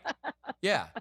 Yeah, and that's what I would always ask. And sometimes I know that people would think that it was me being a dick, and it wasn't, but I may ask, why did you do that? Because that's the most efficient way to ask that question. And I wasn't, and sometimes I'd be like, and I'm not trying to lay blame here. I'm just asking, why did you do that? Because I forgot I wasn't supposed to do that. No one ever told me I wasn't supposed to do that. I didn't have enough time to do that. The customer asked me, why? Because if this is something that was negative and it needs to be resolved, we need to find out what the issue is so we can resolve that issue, and then we don't have this problem anymore. So, and that's what I would always try to ask a question and get the most direct answer. Like if I ask you, how old are you? Oh, I'm going to be 19 next month. Well, that's not the question I ask you, but thank you. And people knew that. It was funny because, so what happened was I was a manager at Best Buy. I had left. They had hired someone while I was gone, and he looked like he was 12. And so I remember his name, I asked Kyle, and there was a group of us there. I asked Kyle, I go, Kyle, can I just ask, how old are you? And he goes, I'll be 19 next month. And I didn't say anything. And Chris House said, he didn't ask you how old you're going to be next month. He asked how old you are today. And he goes, I'm 18. I go, thank you. I just turned, but it was funny because from that time on, Kyle always gave me very specifics. Like, yeah, you made it clear that you wanted a specific answer. Yeah, and as a leader, as someone that is demonstrating the proper behavior. So when I was the trainer with Sprint, I would if I was locally or having to be in another city for 2 weeks straight, generally new hire went for 2 weeks. And it'd be interesting the first, day of training, someone would be like, I don't understand this shit. And my response would be like, what stuff don't you understand? I don't understand this shit. What stuff don't you understand? At the end of the first week, I don't understand this shit. I mean stuff. Okay, what stuff don't you understand? At the end of the second week, this is what I don't understand. They were taking it because I never said, don't say shit. I just let them do that, but I was trying to demonstrate and give them and they just, they just picked that up. And of course, I would be worried if they didn't pick it up. I'd be like, maybe this isn't the person. But that was the weird thing too. And as an HR person, I want to ask you, because as a trainer, and maybe it's just me, I used to be able to stand up in front of a class of 30 new hires, and I would be able to tell you which ones wouldn't make it through training, which ones wouldn't make it a month in the store, which ones were just doing this because they needed to have a job until something else came along, and which ones would be like long-term employees if nothing fucked them up. Have you, or are you able to do that as well? Are you able to see that in people? Yeah, I mean, it depends on the role, because as an HR person, you're hiring everybody from Right. a receptionist to a CFO. So I'm not going to know I'm not going to know the CFO's job, and I'm probably quite honestly, not going to know the receptionist's job. Right. But what I can see is the personal attributes, the behavior, and so that's one of the things that I do differently. Well, at least I think I do it differently. I mainly I do a lot of management training and a lot of conference speaking where I teach people how to be managers. And I hate the word performance review, because it shouldn't just be a performance review. It should be performance and behavior. Right. 9 out of 10 times when my phone calls are coming in, for my clients, I'm a consultant as well. It's not because they're not doing their job, I don't know what to do. No, you already know what to do. They're not doing their job. You'd retrain them and write them up, or you get them out of there. What it usually is, my phone calls are coming in, or that this person's acting like an asshole and I don't know what to do about it. Right. And I immediately say, what are your company values? Oh, we don't have any. Okay, let's get a committee together. Let's create them. Company values are often created to sell a product, but what they really should be doing is to hold everybody that works with the company accountable for their behavior. So not just the employees. Thank you. Thank you. Well, like I do one. that because when I went to a company that I was director of operations, they didn't have an employee handbook, so I developed an employee handbook, and the owner didn't want to institute it because I said that he was going to have to follow those guidelines as well, and I was adamant. Ah. I was adamant about that. I go, you don't get to say this and fucking do the opposite. No, I'm not putting. If you want to omit it from the handbook, I'm fine with that. But you don't get to put something in and then contradict it in front of everyone. Right. Yeah. Good for you. Yeah, exactly. So, folks that are listening, if you are a manager or a company owner, please, please, please have a very, very clear set of guidelines on how people are supposed to behave in your workplace. They're usually words like trust and transparency and professionalism and respect, but you have to hold the assholes accountable that aren't doing that, so that everybody knows that you're serious. Right. If you're letting the good salesperson get away with being a jerk, but you're not letting the, project manager get away with it, no, you have a crappy culture and everybody sees it that you Right. only care about money. Salespeople often get away with a lot because they're bringing in the money, and they're real jerks to their coworkers, but the clients love them. No, no, no, that's no longer acceptable. It's going to get you in a lawsuit, first of all, and then B, the word gets out that you have a crappy company culture and people don't want to work for you, or they'll take your pay, but they're going to do the bare minimum of the job and be highly disengaged, which is going to hurt your organization more than keeping that, that salesperson that's bringing in all that money. And again, not making fun of salespeople or picking on them. I'm just using this as an example. No, and I get that. And if you go to any major corporation, if you talk to accounting, they're the most important division of the and then sales, they're the most important. Shipping's the most important. So it just depends on who you're talking to. But you being in sales, I get away with a lot because of my personality. Because I always know that. So I had a psychic and an empath on, and we were talking about. I always say listen to people, and the way I've always talked about how I can read people, she goes, "It sounds like you're kind of like an empath." Because for some reason, I'm always. It doesn't even matter if it's my customer. I get a vibe off someone, and at the shoe store that I work at currently, we sell high-end stuff, and sometimes vendors will send us stuff to try out. And I've had 11 knee surgeries, and they sent this knee brace. And it was very intricate webbing and everything. And so the owner's there, I'm there, and the owner fucking hates when I talk in front of customers, I think. One of the other salesperson was with a customer ringing it up, but she was right on the other side of the counter. And she's a woman. I want to say older than me, probably my age, 56, somewhere, our ages were not dissimilar. But anyway, Lewis had said, what do you think of this knee brace? And I go, I think I would get tangled in it. He goes, you wouldn't want to wear this? And I go, actually, I do like it. It looks like when I wear my wife's fishnet hose. And the customer just started laughing. And he got you can't say that. I go, did she laugh? And he goes, yeah. And I go, what's your problem? How about if she didn't laugh? I go, don't worry. I knew she was going to laugh. I mean, I just am able to do that. Another thing that he hates is when I don't know why he wants to give the illusion that we're not commissioned salespeople at a high-end shoe store, the sit and fit shoe store. So I will, like, just yesterday, from the time of us recording this, I was sitting with a couple and they were looking at some expensive shoes. There was quite a few in front of us, and the owner's sitting to my left, and I know he's eavesdropping and hearing. And I go, hey, the owner sitting over here, he doesn't like it when I say this, but as a commissioned salesperson, I want you to know I will not prevent you from buying all of these at one time. And they'll generally laugh about that because, I mean, our shoes are not cheap at all. So if you're looking at 4 or 5 pairs, I mean, it's thousands of dollars, which is not uncommon either. But it's just funny because I will treat people differently based on that, which is going to lead me to, I think, my final thing, question. I will warn you, though.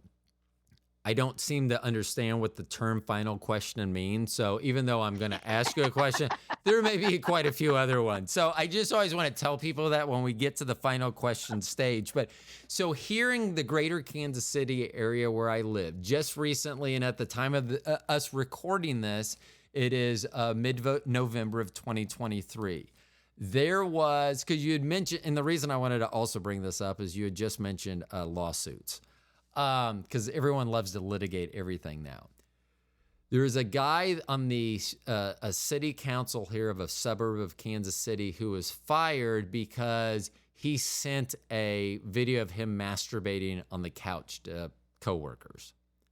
And my first, because like people think I'm weird. I'm like, why is that a fireable offense?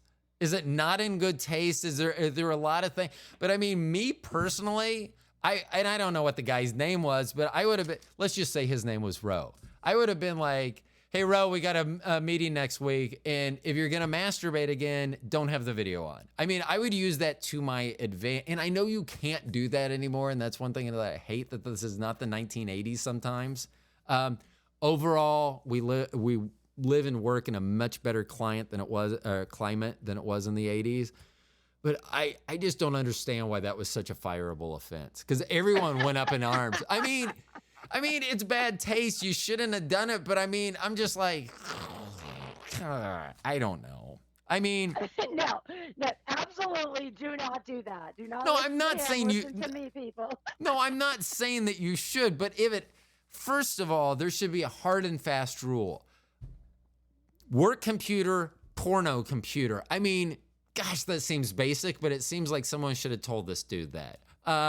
Yes, no, it sounds like they had a no excuses, no sexual harassment, first time you're out policy, which is not all companies have that. Some companies, are like, okay, well, you break the rules a few times, and depending on your role, and it's hard to find people. No. It's going to cost you way more money in a sexual harassment lawsuit that the employee may not even bring to you, the government may bring to you. Even if you win, you, the company, win a sexual harassment lawsuit, it's still all over the news, and your clients are like, ew, I don't want to be there. Or maybe you will gain some clients for that if they're sickos. But the reason he got fired was because he sent unsolicited dick pics to his coworkers, and not, whether some of those coworkers liked it or were okay with it or not, you never know what other people are going to be okay with. Even if you're just telling a dirty joke out on your smoke break and you're saying it to your other coworker, well, a third coworker walks by and says, I'm not okay with that. Now you're in the discrimination territory. So yes, they absolutely should have been fired 100%. And that's another reason why I don't think I personally fit in well anymore. So one of my big things that I have a problem with is people taking offense that don't have reason to take offense. Like someone, like if someone took offense, like if someone, because I'm 6'5", so it's shaming only goes one way. It seems like, so if you're short and I said something, I would be ostracized. But people can come by. You're a tall beanpole. You're a tall drink of water. Do you play a lot of basketball? What's the air like up there? So they can make a lot of comments like that, and it would be like if a short person got upset for me. Because it's like, if I'm not upset, I don't understand why you're upset. And I see that a lot in society as a whole. And I was starting to see that more and more, where people would take offense to something that really had nothing to do with them. Yeah. Oh, yeah. You do see that. And honestly, I know a lot of people blame the younger generations on that, but it's always been like that. It has. There's Yes. always people that are like, they're not minding their business. Like, just keep your business over there. But if it's something like bullying or violence or potential harassment, it is all hands on deck. We're asking all employees to look out for each other. And if somebody happens to be walking by an inappropriate conversation where two people are okay with it and the third person walking by is not okay with it, unfortunately it is a fireable offense, and it could be borderline discrimination if you have a handbook that says this isn't allowed, Right. and if you've trained your employees, and if you've trained your managers. Now if you haven't, that's on you, business. You're still going to get sued. It's just that the employees didn't know because you didn't have any policies Right. or training on it. So the company is still responsible for the action of their employees, whether they train them or not, whether the employee lied about their skills, their background or not. That's on you, employer. You rushed through that interviewing process. You put people in positions that they shouldn't have been in, and you gave them this authority. And by the way, you forgot to train them on everything from the Right. law to how to treat other human beings. So the days of companies, in my opinion, my professional opinion, the days of companies saying, we're not going to follow the law or we're not going to do the right thing, they're going away, mainly because employees of all ages are just not. They're saying we're not going to take it. Right. Cue the song. They're saying we're not going to take it and we're going to work for somebody else who treats us better. Now, some of our listeners might be in a geographic area that we don't have a ton of people and we don't have a lot of jobs here. We don't have a lot of companies here. So those companies, kind of get to fight over the employees between 3 or 4 companies. But eventually people can move. They don't have to stay in the little ho-hum town anymore. They can move and find a job somewhere else. Right. Do people want to move? That's a whole other conversation. But I for one, feel like as awful as the past couple of years have been, with the pandemic and deaths and everything, and we don't even need to go into that conversation, but I feel like the changes in the world is it's making companies have to be better and Yeah. do better for their candidates, for their recruits, for their employees, for their managers. If you don't treat people well, they're going to go somewhere else and you're not going to have a company. Well, So I don't often feel very bad for companies that fold. Hear in the news company closed or whatever, and it's like, well, yeah, when you dig deeper, you treat your employees like shit and you pay them minimum wage. So I don't feel sorry for you. Sorry. yeah. If your business plan depended on people being broke, then screw you. See you later. I'm not buying your service. I'm not buying your product. And I'm certainly not going to help you or put my name on your company when you're not really going to change anything. Right. A lot of companies will hire speakers or trainers or consultants, but then they don't really want to do anything. They just want to point the finger at that company. And I've been in that situation, and I won't ever get in that situation again. If I find somebody who's just an asshole to work with, no, I'm not helping you unless you actually plan on listening. Well, and so that's where, and I have a feeling that at least one of the owners listens to this program, and so they'll learn about my exit strategy now.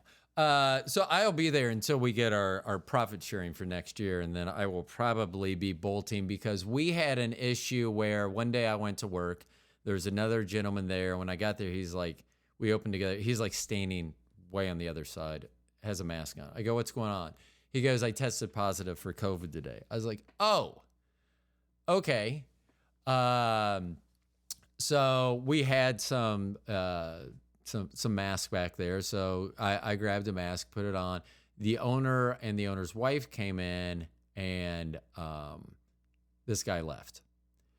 So then a couple other salespeople come in, work most of the day. Near the end of the day, I'm getting ready to leave, and the owner doesn't seem to be doing well. And I ask, he goes, well, I tested positive too.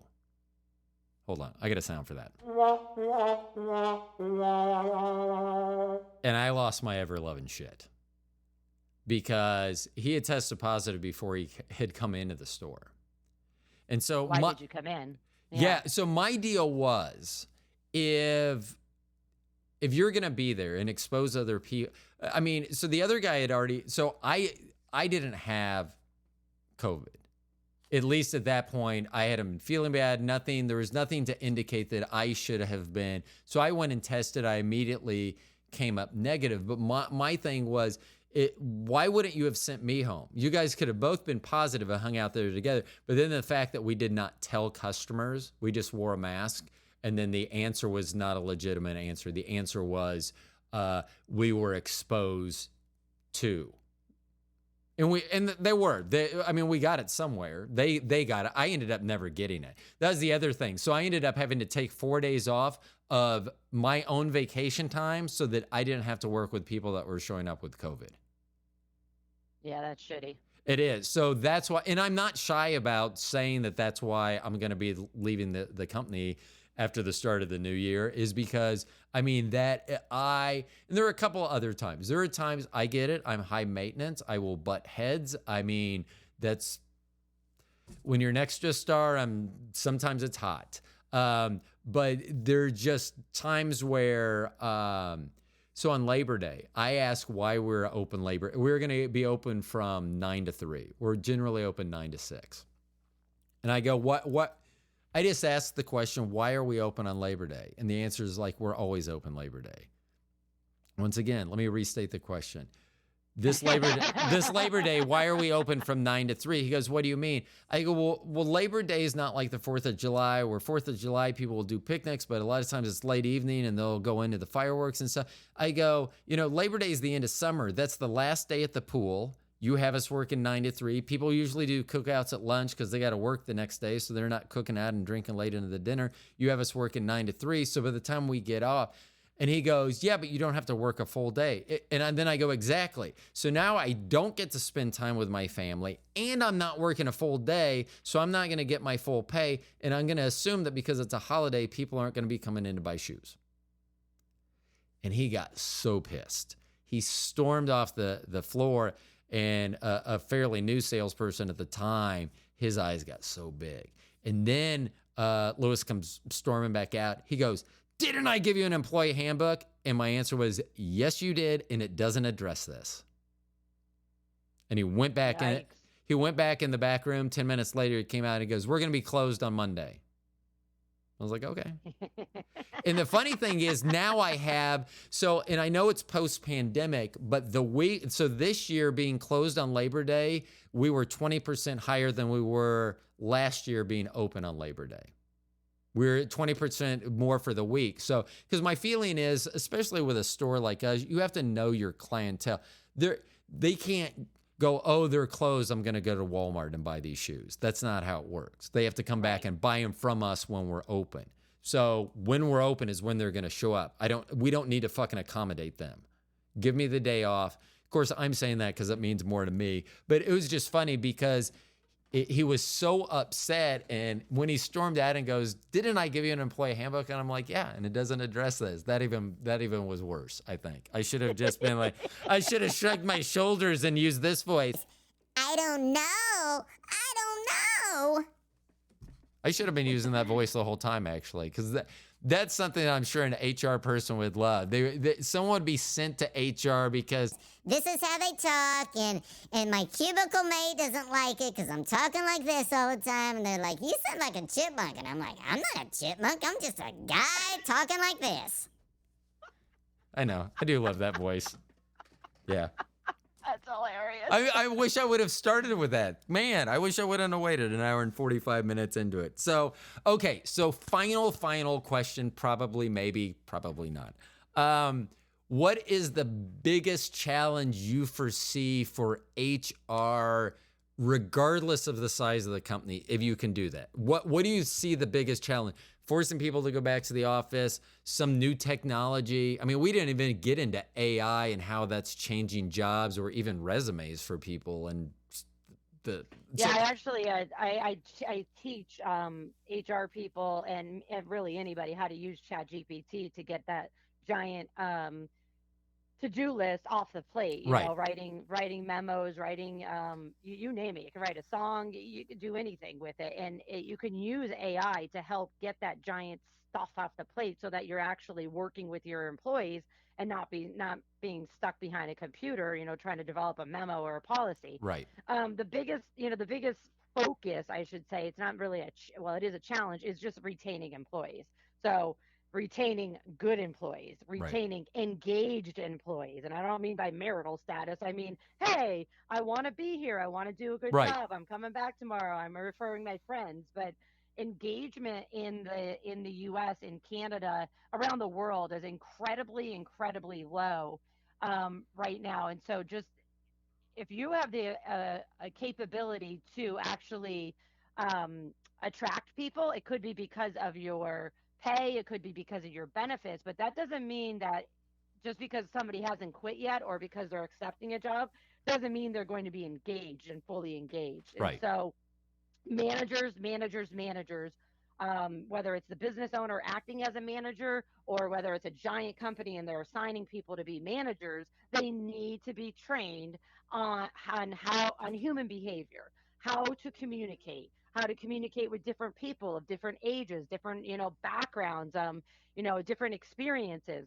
So communication from managers is really going to be the game changer for the company. And so you may think you're a really great communicator. Odds are you might be, but you're probably not for that employee. You're good with this employee over here. So we have to learn about personality styles, personality traits, differences in generations. Really, I say get to know every single one of your employees and don't judge them based on their age or their language barrier or their experience or lack of experience or their degree or lack of degree. You have to get to know every single employee as a human being and find out what makes that person tick. How do I need to change my communication with that person in order for them to do what I want them to do, and that we both go home happy and we both come back tomorrow, on decent terms. Right. So communication is the number one issue, not only in companies, but in the world. And that alone, if you could just keep figuring out how do I change my communication style, what else do I need to learn and put into practice, that is going to improve employee retention and employee engagement. So we want our employees to not quit, but we also want them to come back tomorrow and actually do the job that we agreed for them to do. Right. So just because they're there doesn't mean they're engaged and productive. Just means they're there taking the paycheck. And it all comes down to management.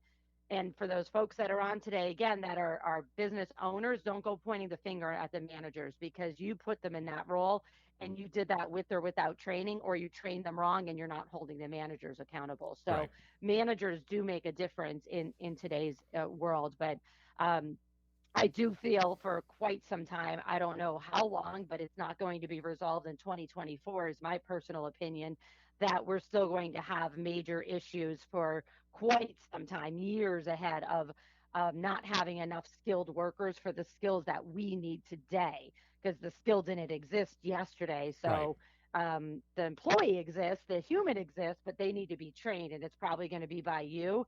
If, even just talking about AI, it's only been out, about a year, not even fully, and we're relying on it a lot. Well, people aren't trained on it because it's a new skill. So you can't say, oh, I want somebody who has 3 years of experience in ChatGPT. Hello, it didn't exist for the public. So that's an unreasonable request in that job description. Yeah, the days of sitting in the Blockbuster interview as just like a salesperson or a counter person for Blockbuster, and they ask you the question, where do you see yourself in 5 years? I want to be the manager of my own Blockbuster store. I mean, because, it has changed so much. I mean, that was a question, that was very common back in the 80s and 90s. Where do you see yourself in X number of years? Which I always thought was a lazy fucking question, but whatever. Yeah, like, I don't know. Where the hell are you going to put me? Yeah. One of the great things that a good manager, I think, can do is when you're listening, be able to identify maybe something that is a pressure point, and if you can help them understand. So at our church, I used to help with, I used to attend, and then I used to help. It was for people that are dealing with unemployment and long-term unemployment. And for a majority of it, I would say that probably 90% of the people that showed up, at least, were men at this. And one of the most common things that it seemed to be a pain for men is someone brought up at a meeting, being in for interviews, and you get down and you're one of the last 2 or 3 candidates, and then you never hear from the company again. They'd be like, this is when ghosting. We were ghosted by him. And so in a lot of them, it seemed to really hurt. That really frustrated me. They seem really kind of upset about that. And so then I asked these people, we're in a very affluent area, a suburb of Kansas City. And so I asked these people, knowing that most of them probably owned homes, how many of you own homes? Many of them raise their hand. I go, we're here in the Midwest. We have hailstorms. How many of you ever had to have a roof replaced because of a hailstorm? I start getting like weird looks at this point, like, where are we going with this?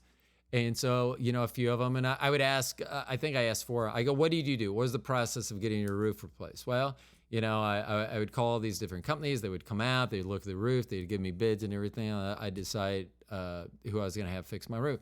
So I'd ask the next person, same story. And then I go, how many of you, because I didn't hear you say this, how many of you called the ones that you did not choose, the roofers you did not choose, and tell them that you went with someone else? And hold on, I got a sound for that. None of them had an answer for that. And I go, you have to understand, for those companies, those are jobs.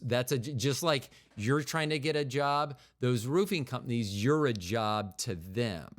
And it was funny because as soon as I said that, you could see it, they changed, and like the anger that they had from not hearing, it was like, well, that's just part of what it is, and we can move on. So sometimes being able to deliver the information in a way that's palatable for the masses, or give them that aha moment where it just clicks, like, oh, okay, I'm not going to be angry about that anymore. That's not going to upset me. That's just how things go.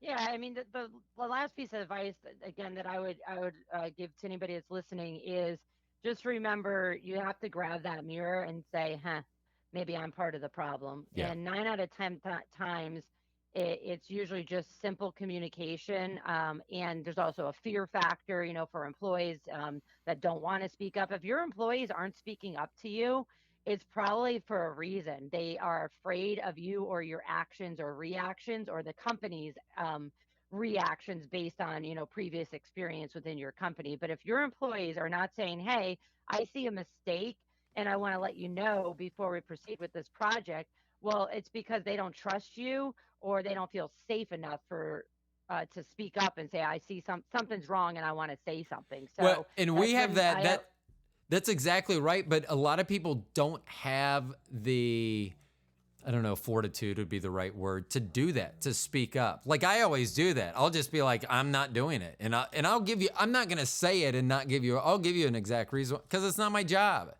It doesn't say no, because it's too, what I will give you a reason, but there are a couple of employees that work there that,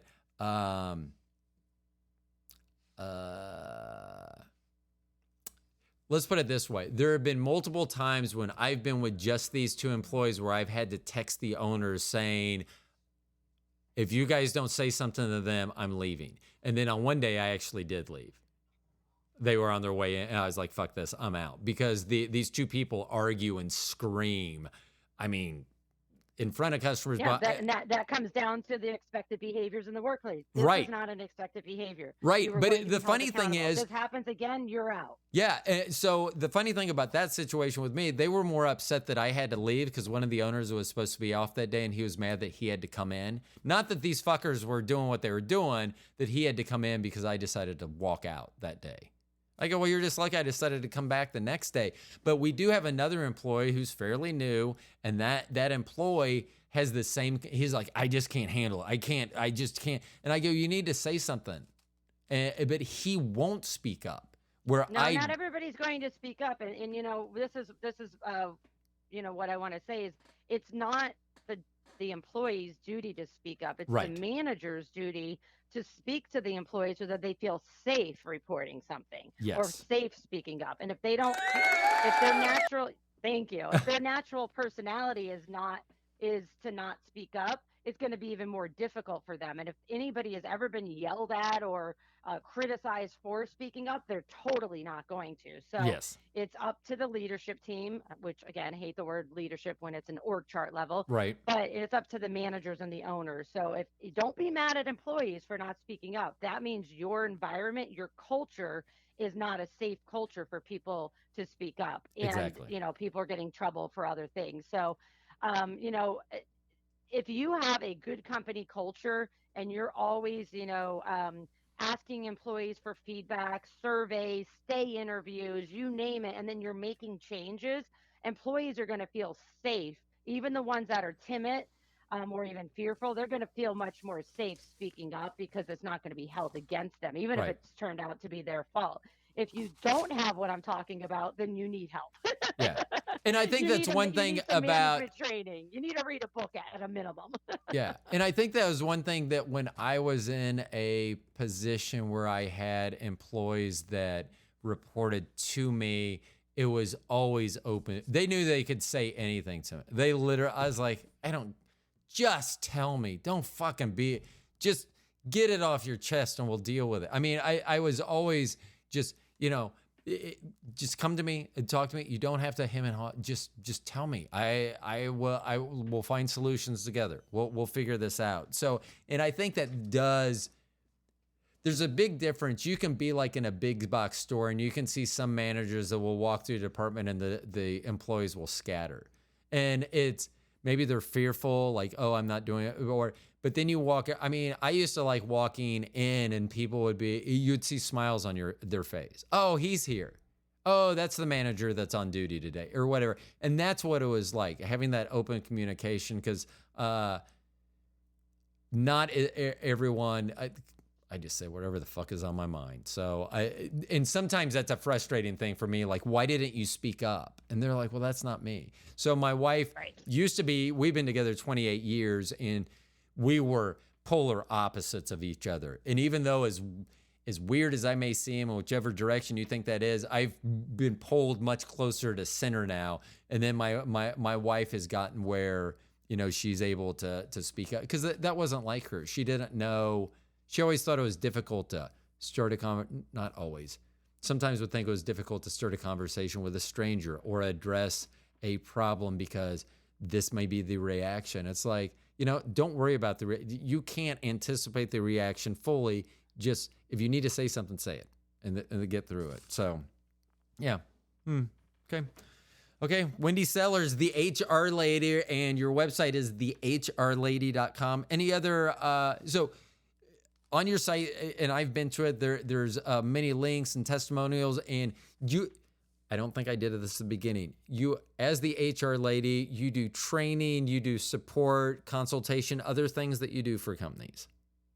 Yeah, so I do a lot of management training, whether it's for associations or companies or individuals. I have online training programs that people can just go and buy. I have 2 books, It Up Buttercup, Be a Leader People Will Follow, and the Assh le Whisperer, which talks about jerks at work. And I also have my own podcast, The HR Lady, and there is a series in that podcast called Fuck Around and Find Out. And I also have a YouTube channel.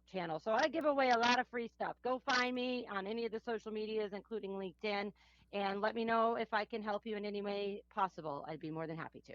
That would be great. So that is so amazing. I appreciate you being on our podcast. So, because things are changing in the workplace, and it's there's a lot of things, and I do understand we didn't even touch about the the age differences, the generational differences. That will have to be a podcast for another time. It is. I remember, and so here's the thing that, well, I never take anything personally anyway. It's either true or it's not true, so it doesn't bother me.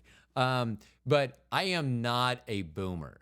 And I remember the young guys, mostly guys at Best Buy, like if they didn't like something, they'd be like, okay, boomer. And I'd always laugh at that. It's like, you're not even targeting me right. I mean, if you're going to stereotype me, at least get me in the correct generation, which I'm not even sure. I think whatever's after baby boomers, I think it's X. Gen X. Yeah, Gen X. So I don't even know. That's because it was indifferent to me. But I always thought that was funny that was their comeback. And I'm like, that'd be like calling me short and I'm 6'5". Once again, that's not going to faze me. So, no, it was so much fun talking to you. It was interesting hearing from someone else that's been in, because you're much more advanced in your roles and your capacities and everything that you've done in HR. But much like it sounded like you early in your career, I was never a director of operations. I was told, here's your new title. They did actually throw a whole bunch more money at me and they go, but we need you to do all these other things. And the way I learned that was actually learning it and, going to workshops, finding people, mentors and things like that. So it was great to talk to you. So thank you so much for being on the program. Thank you for having me. Have a great rest of the year and have some fun. Okay. Everyone else, Wendy, if you hold on, I'll close out with you in just a minute. For everyone else, thank you for listening to the Stone Genius podcast. My name is Ro. You know me. I'm often stoned. I'm always a genius. We'll talk to y'all later.